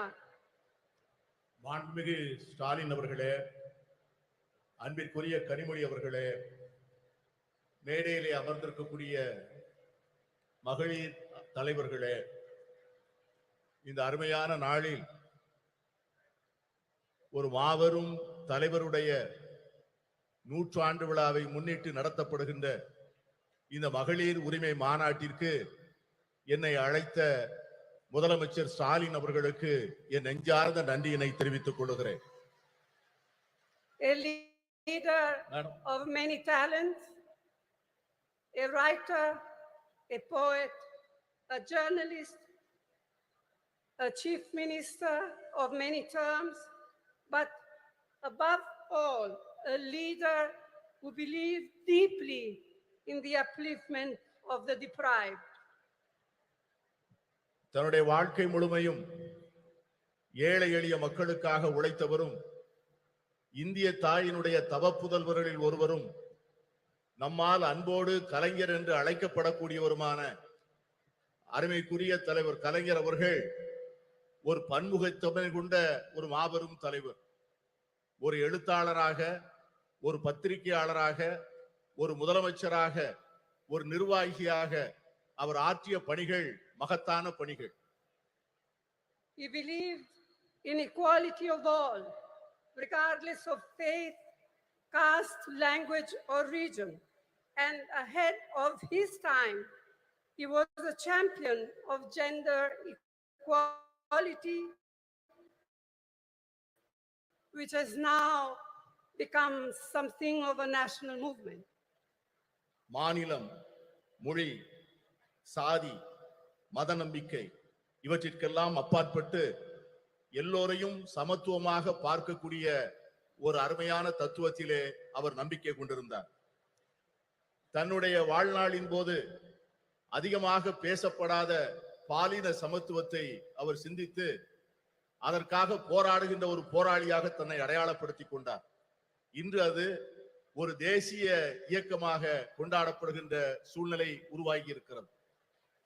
Our women have made India proud in multiple fields and sectors, in spite of the shackles of tradition, patriarchy, and culture that stood on the way. This struggle for equality has had many ups and downs. But today, Indian women shine in many spheres. To mention just a few: science, knowledge, skills, culture, and sports, and politics. And above all, as centers of our families and leaders of people. நம்முடைய பெண்கள் இந்தியாவிலே மிக மகத்தான சாதனைகளை செய்திருக்கிறார்கள். மரபு வழி சமூகம், ஆணாதிக்க சமூகம், கலாச்சாரம் என்கிற தடைகளை எல்லாம் மீறி அவர்கள் மிக அருமையான சாதனைகளை செய்து முடித்திருக்கிறார்கள். இந்த நீண்ட நெடிய போராட்டத்தில் ஏற்றங்களும் இருந்திருக்கின்றன, இரக்கங்களும் இருந்திருக்கின்றன. ஆனால் இன்று இந்திய பெண்கள் பல்வேறு துறைகளிலே ஒளிர்கிறார்கள். சிலவற்றை சொல்ல வேண்டும் என்று சொன்னால், விஞ்ஞானத்திலே, அறிவிலே, ஆற்றலிலே, கலாச்சாரத்திலே, விளையாட்டிலே, இவை எல்லாவற்றிற்கும் மேலாக நம்முடைய குடும்பத்தினுடைய மைய பொருளாக, மக்களுடைய தலைவர்களாக அவர்கள் ஆற்றுகின்ற பணி மகத்தானது. இருந்தாலும் கூட இந்த போராட்டம் இன்னும் நீண்ட தூரம் பயணிக்க வேண்டும், இன்னும் பல்வேறு தடைகளை தாண்ட வேண்டும். Yet, we all know this struggle continues, and there are many more frontiers to cross, especially for our disadvantaged sisters. இருந்தாலும் நம்முடைய ஏழை எளிய சகோதரிகள் இன்னும் ஏராளமான தடைகளை தாண்டித்தான் இந்த சமத்துவத்தை பெறுவதற்கான சூழ்நிலை உருவாகி இருக்கிறது. The remarkable non-violent freedom struggle led by Mahatma Gandhi placed a strong emphasis on gender equality. In 1928, the draft constitution was being crafted under the chairmanship of Motilal Nehru, and the Karachi Resolution of 1931, framed by Jawaharlal Nehru. Both these documents championed women's rights, advocating for equal voting rights, political and economic rights, and fair wages. They laid the foundation for women to play an equal role in our nation's building. They embodied the promise of universal suffrage, gender equality, and the socialist equitable society. And this spirit continued when the Constitution of India, under the leadership, chairmanship of Dr. B.R. Ambedkar, was ultimately framed. Mahatma காந்தியினுடைய தலைமையிலே ஏற்றுக்கொள்ளப்பட்ட சாத்வீகமான வன்முறையற்ற சுதந்திர போராட்டம் மகளிர் சமத்துவத்தை முன்னிலைப்படுத்தியது. 1928 அரசியல் சாசன சட்ட வரைவு மோதிலால் நேரு அவர்கள் தலைமையிலான குழு தயார் செய்து அந்த அறிக்கையை சமர்ப்பித்தது. அதற்கு பிறகு கராச்சியிலே நடந்த அகில இந்திய காங்கிரஸ் மாநாட்டில் இந்த தேசத்தினுடைய முதல் பிரதமர் ஜவஹர்லால் நேரு அவர்கள் கராச்சி தீர்மானம் என்கிற பெயரிலே வடிவமைக்கப்பட்ட தீர்மானங்கள், இந்த இரண்டு ஆவணங்களும் பெண்களுடைய உரிமைகளை கொண்டாடுவதிலும் அவர்களுக்கு வாக்குரிமை அளிப்பதிலே சமத்துவம் வழங்கப்பட வேண்டும் என்பதையும், பொருளாதாரத்திலும் அரசியலிலும் செயல்பாடுகளிலே அவர்களுக்கு சரியான பங்கு தரப்பட வேண்டும் என்பதையும் வலியுறுத்தியது. இந்த இரண்டு ஆவணங்களும் தந்த அடிப்படையில் தான் நம்முடைய பெண்கள் ஒரு பெரிய ஒரு சமூக மாற்றத்திற்கான முன்னெடுப்பை நோக்கி பார்க்க ஆரம்பித்தார்கள். இதைத்தான் எல்லோருக்குமான வாக்குரிமை, பாலின சமத்துவம், சோசலிச அறம் சார்ந்த சமூகம், இவைகளெல்லாம் அந்த 2 ஆவணங்களில் சொல்லப்பட்ட அந்த விஷயங்கள் தான் பாபா சாஹேப் டாக்டர் அம்பேத்கர் அவர்கள் இந்திய அரசியல் சாசன சட்டத்தினை வரையறுக்கின்ற போது இந்த தத்துவங்களை உள்ளாங்கி அதை மேலெடுத்து செல்லக்கூடிய சூழ்நிலை ஏற்பட்டது. Who can forget what our first Prime Minister, Jawaharlal Nehru, once said, I quote, "If you educate a man, you educate one individual. However, if you educate a woman, you educate a whole family. Women empowered means India empowered," unquote. ஒரு பெண்ணை நீ படிக்க வைத்தால், ஒரு ஆணை நீ படிக்க வைத்தால், ஒரு தனி நபரை மட்டும் படிக்க வைக்கிறாய். ஆனால் ஒரு பெண்ணுக்கு கல்வி கற்றுக் கொடுத்தால் ஒரு குடும்பத்திற்கே கல்வி கற்றுத் தரப்படுகிறது. மகளிரை அதிகாரப்படுத்தினால் இந்தியாவை அதிகாரப்படுத்துகிறோம் என்கிற ஜவஹர்லால் நேரு அவர்களுடைய வார்த்தைகளை யார் மறக்க முடியும்? And we cannot ever forget the inspiring role Indira Amma in showing how a woman can lead with strength, ability, and leadership, combined with a deep sensitivity to the abolition of poverty. அன்னை இந்திரா காந்தி அவர்கள் காண்பித்த தலைமைத்துவம், அவர்கள் காண்பித்த ஆற்றல், அவர்கள் காட்டிய வழிகாட்டுதல் ஒரு பெண் எப்படி தலைமையேற்று செயல்பட முடியும் என்பதற்கான மிகப்பெரிய எடுத்துக்காட்டு. ஏழை எளிய மக்களுக்கான நல்வாழ்வை அளிப்பதற்கும் வறுமையை ஒழிக்க வேண்டும் என்கிற அர்ப்பணிப்போடும் அவர்கள் ஆற்றிய பணியை யாரும் மறக்க முடியாது. Rajiv ji, as we all know, brought in the historic 33% reservation for women in Panchayati Raj and local self-governments. This spurred an entirely new phenomenon of women entering roles of leadership at the grassroots level. Amar Rajiv Gandhi அவர்கள் வரலாற்று புகழ்மிக்க 33 விழுக்காடு இடஒதுக்கீட்டை பெண்களுக்காக பஞ்சாயத்து ராஜ் சட்டத்திலும் உள்ளூர் ஆட்சி அமைப்புகளிலும் கொண்டு வந்தார். அந்த சட்ட திருத்தமானது சமூகத்தினுடைய அடித்தளத்திலே ஒரு மிகப்பெரிய மாற்றத்தை ஏற்படுத்தி பெண்களுக்கு தலைமை பொறுப்புகளை அளித்து ஒரு பெரிய சமூக புரட்சிக்கு வித்திடுகின்ற மிகப்பெரிய திட்டமாக அது அமைந்தது. It was a vital stepping stone to the reservation on a similar 1/3 of seats in the Lok Sabha, which the Indian National Congress has pioneered in parliament and outside. Rajiv Gandhi அவர்கள் ஏற்படுத்தி கொடுத்த 33 விழுக்காடு இடஒதுக்கீடு தான் இன்று பாராளுமன்றத்திலே மகளிருக்கு 33 விழுக்காடு இடம் ஒதுக்கப்பட வேண்டும் என்கிற சட்டத்தினுடைய முன்னெடுப்பாக அமைந்தது. இந்த சட்டத்தை நிறைவேற்றுவதற்காக இந்திய தேசிய காங்கிரஸ் கட்சி பாராளுமன்றத்திற்குள்ளே பல முயற்சிகளை மேற்கொண்டது.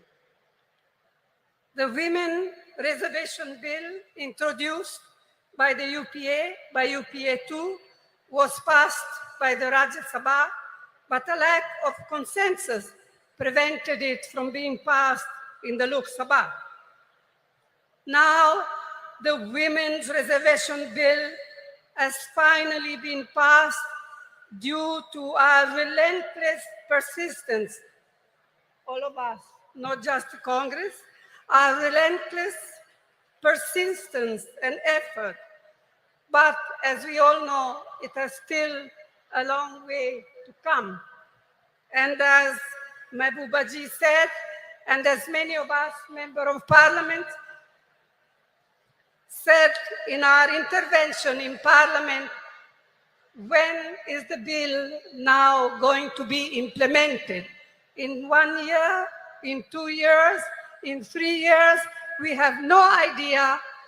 Yes, I can see that some of you men are happy, but we are not. We women are not. and we are going to fight for it till we eventually get there, whether you men like it or not. மகளிர் இடஒதுக்கீட்டுக்கான சட்டம் ஐக்கிய முற்போக்கு கூட்டணி அரசால் 2010 March மாதம் 9ஆம் தேதி மாநிலங்களவையிலே நிறைவேற்றப்பட்டது. ஆனால் மக்களவையிலே ஒரு கருத்தொற்றுமையை உருவாக்க முடியாத காரணத்தினால் அந்த சட்டத்தினை நிறைவேற்ற முடியவில்லை. இப்பொழுது இந்த சட்டம் நிறைவேறியிருக்கிறது என்று சொன்னாலும் கூட இந்த சட்டத்திற்காக நாம் எடுத்துக்கொண்ட முயற்சிகளும் நாம் கொடுத்த அழுத்தங்களும் அதிகம். இங்கே பேசிய பல்வேறு உறுப்பினர்கள் பேசியது போல இந்த சட்டம் என்றைக்கு நடைமுறைக்கு வரும் என்று அமுல்படுத்தப்படும் என்கிற ஒரு தெளிவே இல்லாத ஒரு சூழ்நிலையிலே இந்த ஆண்டா அடுத்த ஆண்டா இன்னும் சில ஆண்டுகள் கழித்தா என்கிற ஒரு நிரந்தரமற்ற தன்மையிலே இந்த சட்டம் உருவாக்கி இருப்பது நாளை வருகின்ற இந்தியா கூட்டணி வந்துதான் இந்த சட்டத்தை நிறைவேற்றி தர வேண்டிய சூழ்நிலையை உருவாக்கும் என்கிற எண்ணத்தை தருகிறது. I'm glad to be able to say here today that the government of Tamil Nadu under Thiru Annadurai and then Thiru Karunanidhi laid the foundations of incredible changes in status and opportunity for women. Today, Tamil Nadu stands as a beacon of women's equality and women's development. அறிஞர் அண்ணா அவர்களுடைய தலைமையிலே அமைந்த அரசும் அதனை தொடர்ந்து கலைஞர் கருணாநிதி அவர்கள் தலைமையிலே தொடர்ந்த அரசும் எடுத்து கொடுத்த முன்னெடுப்புகளும் செயல்படுத்திய திட்டங்களும் பெண்களுடைய வாழ்க்கையிலே பல புரட்சிகரமான மாற்றங்களையும் முன்னேற்றங்களையும் தந்திருக்கிறது. அதன் அடிப்படையில் தான் இன்று தமிழ்நாடு இந்தியாவே புகழ்ந்து கொண்டாடக்கூடிய மகளிர் உரிமைகளிலும் மகளிருடைய சமத்துவத்தையும் கொண்டாடக்கூடிய ஒரு ஒளி விளக்காக திகழ்கிறது என்று சொன்னால் அது மிகையாக. In his historic 5 terms as Chief Minister of Tamil Nadu, Thiru Karunanidhi brought the provision of reservation for women in the police way back in 1973. வரலாற்று புகழ்மிக்க 5 முறை முதலமைச்சராக இருந்த கலைஞர் அவர்களுடைய ஆட்சி காலத்தில்தான்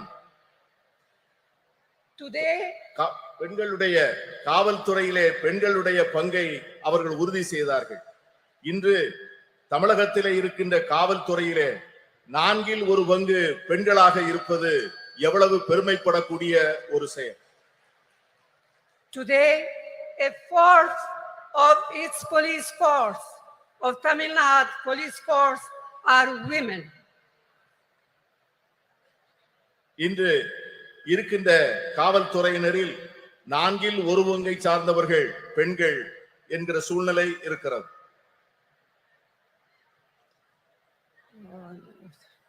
Another very important initiative brought in by Karunanidhi was the reservation for women in government positions. Today, women's participation in government services exceeds 30%. And I am told that just recently, Chief Minister M.K. Stalin has raised it to 40%. And I commend your Chief Minister for this. கலைஞர் கருணாநிதி அவர்கள் செய்த முக்கியமான மற்றொரு சீர்திருத்தம் என்னவென்று சொன்னால் அரசு பணிகளிலே பெண்களுக்கான இடஒதுக்கீட்டை செய்தது. அதன் விளைவாக அரசு பணிகளிலே 30 விழுக்காட்டை சார்ந்தவர்கள் பெண்களாக இருந்தார்கள். இன்று நம்முடைய முதலமைச்சர் ஸ்டாலின் அவர்கள் தலைமையிலே செயல்படுகின்ற அரசு அந்த 30 விழுக்காட்டை 40 விழுக்காடாக உயர்த்தி பெண்களை பெருமைப்படுத்தி இருக்கிறது. And it comes at no surprise that through initiatives like the midday meal program, the promotion of women empowerment, and encouragement of female education, Tamil Nadu boasts today of some of the most impressive maternal and infant mortality rates in India. பெண்களுடைய நல்வாழ்வுக்காக தமிழக அரசால் எடுத்துக்கொள்ளப்பட்டிருக்கின்ற பல்வேறு திட்டங்கள், சத்துணவு திட்டங்கள், பெண்களுடைய நல்வாழ்வுக்காக எடுத்துக்கொள்ளப்படுகின்ற மருத்துவ துறையிலே செயல்படுத்தப்படுகின்ற திட்டங்கள், தாய்மார்களுக்காகவும் பால் குடிக்கும் சேய்களுக்காகவும் அரசாங்கம் நிறைவேற்றுகின்ற பல்வேறு திட்டங்கள் மிக சிறப்பாக செயல்படுகின்ற காரணத்தினால்தான் இன்று தமிழ்நாட்டிலே தாய் சேய் இறப்பு விகிதம் இந்தியாவிலேயே மிக குறைந்த நிலையிலே இருப்பதற்கு காரணம் அதுதான். It is unfortunate that many of these efforts and programs to help to empower women have not been reflected at the national level. In fact, instead of mitigating problems faced by women, the last 9 years have seen a sustained effort on part of the Modi government to turn our women purely into symbols, to be counted and appreciated only in their restricted traditional roles in a patriarchal framework. கடந்த சில ஆண்டுகளாக கடந்த 9 ஆண்டுகளாக மோடி அரசினுடைய நடவடிக்கைகள், இந்த நாம் ஏற்றுக்கொண்டிருக்கின்ற திட்டங்கள், நாம் பெற்றுத்தந்த உரிமைகள், கடந்த 70 ஆண்டுகளிலே நாம் செய்த நல்ல முயற்சிகளை எல்லாம் சீரழிக்கின்ற வகையிலே செயல்படுவது நமக்கு ஏற்பட்டிருக்கிற மிகப்பெரிய துரதிர்ஷ்டம். பெண்களை ஒரு அடையாள சின்னமாக மாற்றி பழமையிலும் மரபு வழியிலும் ஏற்கனவே பின்பற்றி வருகின்ற பாரம்பரிய சூழ்நிலையில் மட்டும்தான் பெண்கள் இருக்க வேண்டும் என்று எண்ணுகிறது இந்த அரசை ஒழிய அவர்களுக்காக ஒரு புதிய சுதந்திரத்தையும் உரிமைகளையும் அளிக்க அவர்கள் தயாராக இல்லை. இதை போலத்தான் எல்லா துறைகளிலும் எல்லா சுதந்திரத்திற்கும் சமத்துவத்திற்கும் அறம் சார்ந்த சமுதாயத்திற்குமாக நாம் பெற்ற அனைத்து உரிமைகளையும் கடந்த 9 ஆண்டுகளாக அவைகள் அனைவரும் தொடர்ந்து முறையாக சீரழிக்கப்பட்டு வருவதை நான் சுட்டிக்காட்ட விரும்புகிறேன். I am confident that we, the like-minded parties of the India Alliance, can and will take urgent steps needed to make women's equality a reality. நான் உறுதியாக நம்புகிறேன், நாம் ஏற்பாடு செய்திருக்கிற இந்தியா கூட்டணி என்கிற இந்த அற்புதமான ஏற்பாடு இதை போன்ற சமச்சீரற்ற தன்மைகளை எல்லாம் நீக்கி பெண்களுக்கு உண்மையாகவே அவர்களுக்கு ஒரு சமத்துவ உலகை உருவாக்கி கொடுப்பதற்கான மிக அவசரமான நடவடிக்கைகளை நிச்சயம் மேற்கொள்ளும் என்று நான் உறுதியாக நம்புகிறேன். And it is my fervent hope that we in the India Alliance will see to it that the bill will be implemented as soon as possible. We will all work together to see to it that it happens. நான் உறுதியாக சொல்லுகிறேன், India கூட்டணி என்பது நிச்சயமாக இந்த மகளிர் இடஒதுக்கீட்டுக்கான சட்டத்தை நிறைவேற்றிய தீரும். அதை நிறைவேற்றி ஒரு நல்ல சூழ்நிலையை நாம் ஏற்படுத்திய தீர்வோம். இங்கே குழுமி இருக்கின்ற நாம் அதற்கான உறுதியை எடுத்து அதை நோக்கி செயல்பட வேண்டும் என்று நான் கேட்டுக்கொள்கிறேன். This is our goal. This will be the India Alliance goal, and this is what we women must fight for. If we fight for all together, we shall be victorious. இதை இந்தியா கூட்டணியை சார்ந்த கட்சிகள் நிச்சயமாக செய்யும். நாம் அனைவரும் சேர்ந்து போராடுவோம். நாம் அனைவரும் சேர்ந்து நிச்சயமாக இதனை சாதிப்போம்.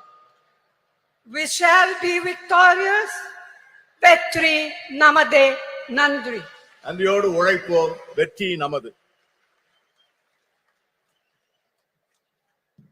We feel honored by your presence and thank you for your historical address in this historical event, madam. நூற்றாண்டு கண்ட திராவிட இயக்கத்தின் நீட்சியாய் தந்தை பெரியார், பேரறிஞர் அண்ணா, தமிழின தலைவர் முத்தமிழறிஞர் கலைஞரின் வழியில் மகளிர் உரிமைகளை பேணி பாதுகாத்து பார் போற்றும் வண்ணம் திராவிட மாடல் ஆட்சியை நடத்தி வரும் திராவிட முன்னேற்ற கழக தலைவர் மாண்புமிகு தமிழ்நாடு முதலமைச்சர் அவர்களை தலைமை உரையாற்ற அன்புடன் அழைக்கிறோம்.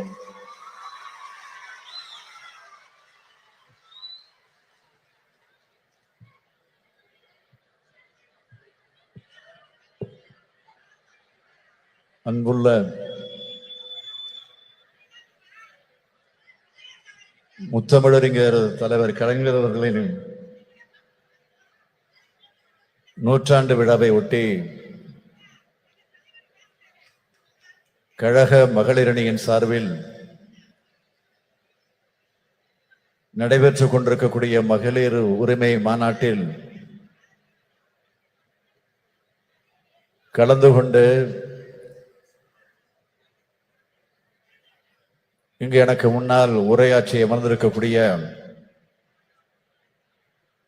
காங்கிரஸ் கட்சியினுடைய நாடாளுமன்ற குழுவினுடைய தலைவர் பெருமதிப்பிற்குரிய அன்னை சோனியா காந்தி அவர்களே, மாண்புமிகு நீர்வளத்துறை அமைச்சர் அண்ணன் துரைமுருகன் உள்ளிட்ட அமைச்சர் பெருமக்களே, முன்னிலை பொறுப்பை ஏற்று முனைப்பாக இந்த நிகழ்ச்சியை ஏற்பாடு செய்து வெற்றி கண்டிருக்கக்கூடிய கழகத்தினுடைய துணை பொதுச் செயலாளர், நாடாளுமன்ற குழுவினுடைய துணைத் தலைவர் என்னுடைய அருமை தங்கை கனிமொழி அவர்களே,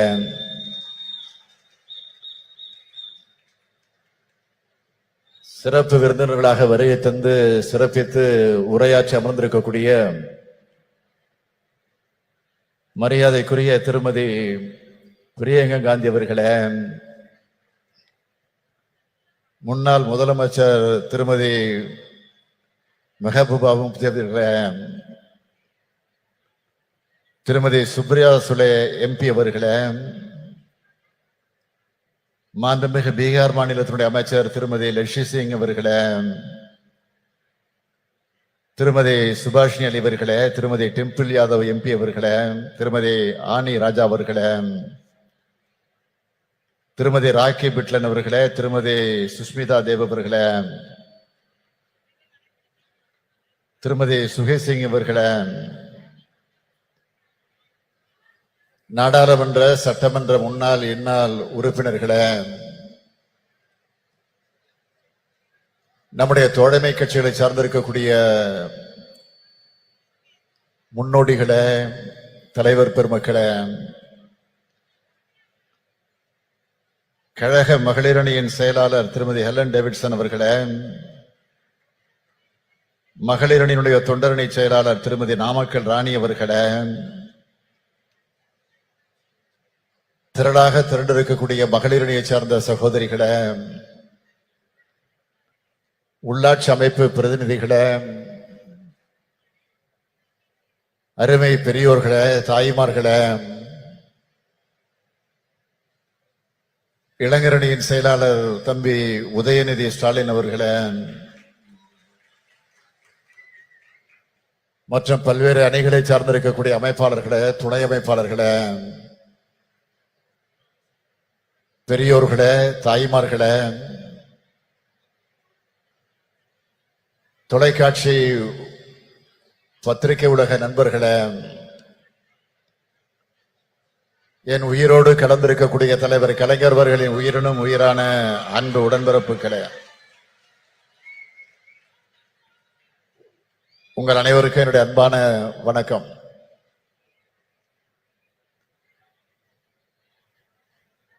பெண்ணினத்தின் எழுச்சியின் அடையாளமாக இந்த மாநாட்டை ஒரு மாநில மாநாடு போல் ஏற்பாடு செய்து இதை எழுச்சியோடு நடத்தி கொண்டிருக்கிறார் நம்முடைய தங்கை கனிமொழி அவர்கள். அவர் கர்ஜனை மொழியாக, கனல் மொழியாக இப்போது நாடாளுமன்றத்திலே முழங்கி வருவதை பார்க்கும்போது கழக தலைவராக மட்டுமல்ல, அண்ணனாகவும் இருந்து நான் மிகுந்த பெருமைப்படுகிறேன். இந்த மகளிர் உரிமை மாநாட்டை தடையின்றி ஓடக்கூடிய மாரத்தான் ஓட்டம் போல நம்முடைய மாசு அவர்கள் இதை துணை நின்று ஏற்பாடு செய்திருக்கிறார். அவர் மட்டுமல்ல, நம்முடைய அமைச்சர் செயல் வீரர் தாமு அன்பரசன் அவர்களும் துணை நின்று தன்னுடைய கடமையை நிறைவேற்றி தந்திருக்கிறார். அதற்காக நான் முதலில் அவர்களை எல்லாம் வாழ்த்துகிறேன். மகளிரணியின் செயலாளர் எல்என் டேவிட்சன், மகளிர் தொண்டரணியின் செயலாளர் நாமக்கல் ராணி உள்ளிட்ட மகளிரணி நிர்வாகிகள் அனைவருக்கும் என்னுடைய வாழ்த்துக்களை தெரிவித்துக் கொள்கிறேன். காஷ்மீர் முதல் கன்னியாகுமரி வரை இருக்கக்கூடிய பெரும்பாலான மாநிலத்தை சார்ந்திருக்கக்கூடிய பெண் தலைவர்களை அழைத்து வந்து ஏற்றத்தோடு ஏற்பாடு செய்திருக்கக்கூடிய இந்த மாநாடு இது தமிழ்நாட்டினுடைய பெண்கள் மாநாடாக மட்டுமல்ல, இந்தியாவினுடைய பெண்கள் மாநாடாகவும் நடைபெற்றிருக்கிறது என்பதை நான் பெருமையோடு பதிவு செய்து கொள்ள விரும்புகிறேன். இதுவரை சென்னை சங்கமம் நடத்தி காட்டிய தங்கை கனிமொழி அவர்கள் இப்பொழுது இந்திய சங்கமத்தை நடத்தி காட்டியிருக்கிறார். இதுதான் வித்தியாசம். இதற்கெல்லாம் மகுடம் வைத்தார் போல் அன்னை சோனியா காந்தி அவர்கள் இந்த நிகழ்ச்சிக்கு வருகை தந்திருக்கிறார்கள். நேருவின் மகளே வருக, நிலையான ஆட்சி தருக. 1980ஆம் ஆண்டு தலைவர் கலைஞர் அவர்கள் அம்மையார் இந்திரா காந்தி அவர்களை அழைத்து வந்து அந்த வாசகத்தை சுட்டி காட்டி பெருமைப்படுத்தினார். 2024ஆம் ஆண்டில் இந்திராவின் மருமகளே வருக, இந்தியாவின் திருமகளே வெல்க என்று வரவேற்றார்கள். தலைவர் கலைஞர் அவர்கள் சொன்னதைப் போலவே 40லும் வென்றோம். அகில இந்திய அளவில் காங்கிரஸ் கூட்டணி மகத்தான வெற்றியை பெற்றது. அப்போது தனக்காக காத்திருந்த பிரதமர் பதவியை மறுத்து இந்திய அரசியல்வானில் ஒரு கம்பீர பெண்மணி என நின்றவர் அன்னை சோனியா காந்தி அவர்கள். அப்போது அன்னை சோனியா காந்தி அவர்கள் தான் ஆட்சிக்கு தலைமை வகித்து பிரதமராக வேண்டும் என்று தலைவர் கலைஞர் அவர்கள் முன்மொழிந்தார்கள். அது வரலாறு. When தலைவர் கலைஞர் left us to his resting place, Madam Sonia Gandhi sent a letter. She wrote for me, Kalaignar's loss is very personal. He always showed me great kindness and consideration which I can never forget. He was like a father figure to me. சொன்னார், எழுதினார். அத்தகைய ஆழமான குடும்ப பாச நட்பை கொண்டவர் அன்னை சோனியா காந்தி அவர்கள். அவரும் இளம் அரசியல் ஆளுமையாக மிளர்ந்து கொண்டிருக்கக்கூடிய அருமை சகோதரி பிரியா காந்தி அவர்களும் இங்கு வந்திருப்பது நமக்கெல்லாம் மகிழ்ச்சி அளிக்கிறது. தென்னகரில்லா மெஹபூபா முஃப்தி அவர்கள் ஒரு மாநிலத்தினுடைய முன்னாள் முதலமைச்சர். சுப்ரியா சோலை எழுந்தாலே நாடாளுமன்றத்தில் பாஜகவினர் அஞ்சி நடுங்குவார்கள். பார்க்கிறது தான் இப்படி இருக்கிறார். ஒரு பீகாரில் இருந்து அருமை நண்பர் நிதிஷ்குமாரின் குரலை எதிரொலிக்க லெஷி சிங் வந்திருக்கிறார். டெல்லி முதலமைச்சர் அரவிந்த் கெஜ்ரிவால் எண்ணத்தை சொல்வதற்காக டெல்லி சட்டப்பேரவையுடைய துணைத் தலைவர் ராக்கி பிட்லன் வந்திருக்கிறார். சமாஜ்வாதி கட்சியினுடைய நாடாளுமன்ற உறுப்பினரும் அருமை நண்பர் அகிலேஷ் யாதவருடைய அருமை மனைவியுமான டிம்பிள் யாதவ் அவர்கள் வந்திருக்கிறார்கள். அந்த கட்சியினுடைய மகளிரணியின் தேசிய தலைவர் ஜூயி சிங் வருகை தந்திருக்கிறார். மேற்கு வங்கத்தினுடைய பெண் சிங்கம் மமதா பானர்ஜியுடைய பிரதிநிதியாக சுஷ்மிதா தேவ் வருகை தந்துள்ளார். இடதுசாரி இயக்கங்களின் பிரதிநிதிகளாக சுபாஷினி அலியும் ஆனி ராஜாவும் இடம்பெற்றிருக்கிறார்கள். ஆக இந்த மேடையே இந்தியா கூட்டணியாக காட்சியளித்துக் கொண்டிருக்கிறது. I would like to request all the leaders present on the dais. The BJP can be defeated only through unity. Tamil Nadu has shown this since the 2019 elections. A united alliance like one in Tamil Nadu should be formed in every state across India. If the anti-BJP parties can unite and rise above the minor differences, we can surely defeat the BJP, which is against the interest of the people of India.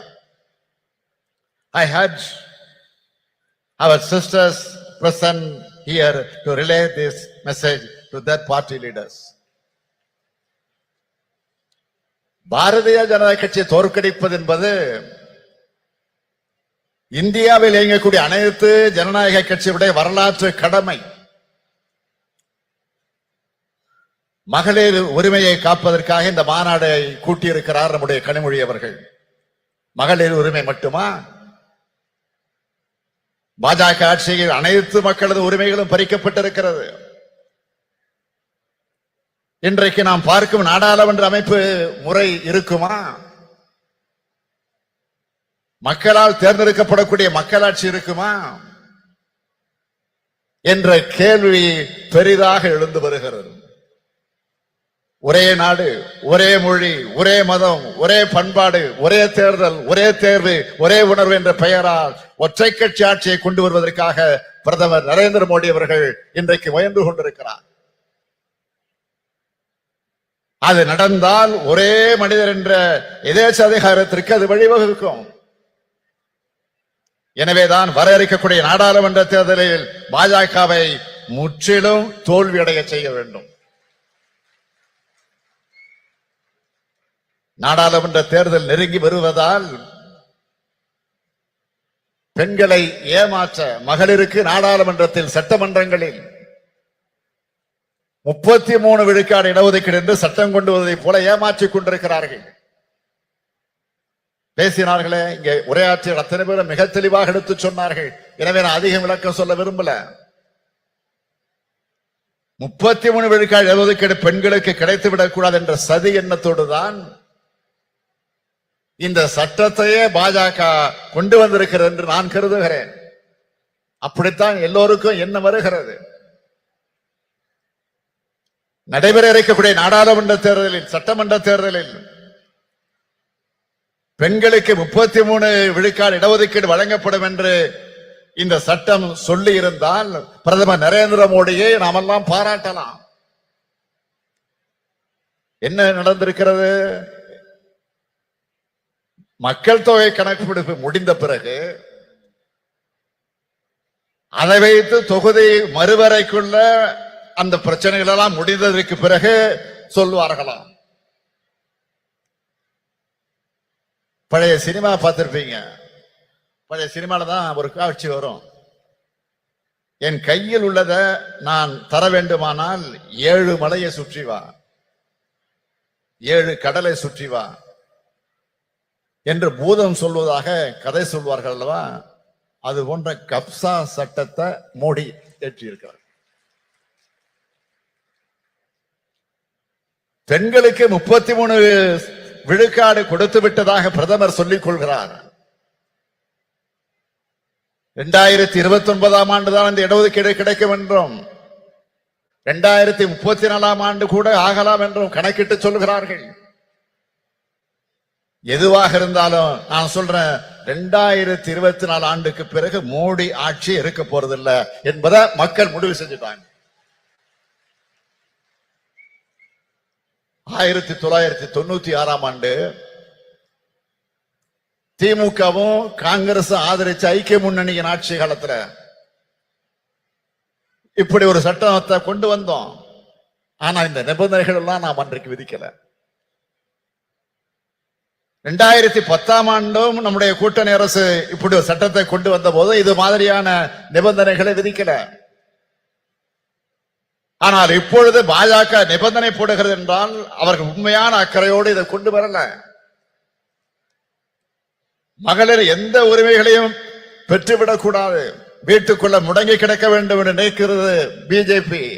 பாஜக ஆட்சி அப்படி நினைக்கிறது. அன்னை சோனியா காந்தி அவர்களும் பிரியங்கா காந்தி அவர்களும் இந்த மேடையில் இருக்கிறார்கள். ஒரு விஷயத்தை நான் நினைவு கூறுவது பொருத்தமாக இருக்கும் என்று கருதுகிறேன். அவரே பேசுகிற போது சொன்னார், பிரதமர் ராஜீவ் காந்தி அவர்கள் தான்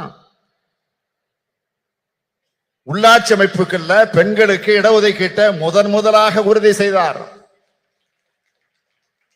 இதன் தொடர்ச்சியாகத்தான் தமிழ்நாட்டில் உள்ளாட்சி அமைப்புகள்ல பெண்களுக்கான இடஒதுக்கீட்டை முதல்ல 1996ஆம் ஆண்டு வழங்கியவர் நம்முடைய தலைவர் கலைஞர் அவர்கள். இப்போ அந்த உள்ளாட்சி அமைப்புகள்ல 50% இடஒதுக்கீடு இப்போ பொறுப்புல இருக்கிறாங்க. இப்போ 50%க்கு மேல இருக்கிறாங்க. போற போக்க பார்த்தா ஆண்களுக்கு இடஒதுக்கீடு வேண்டும் என்று கேட்கக்கூடிய நிலை வந்தாலும் வரும்.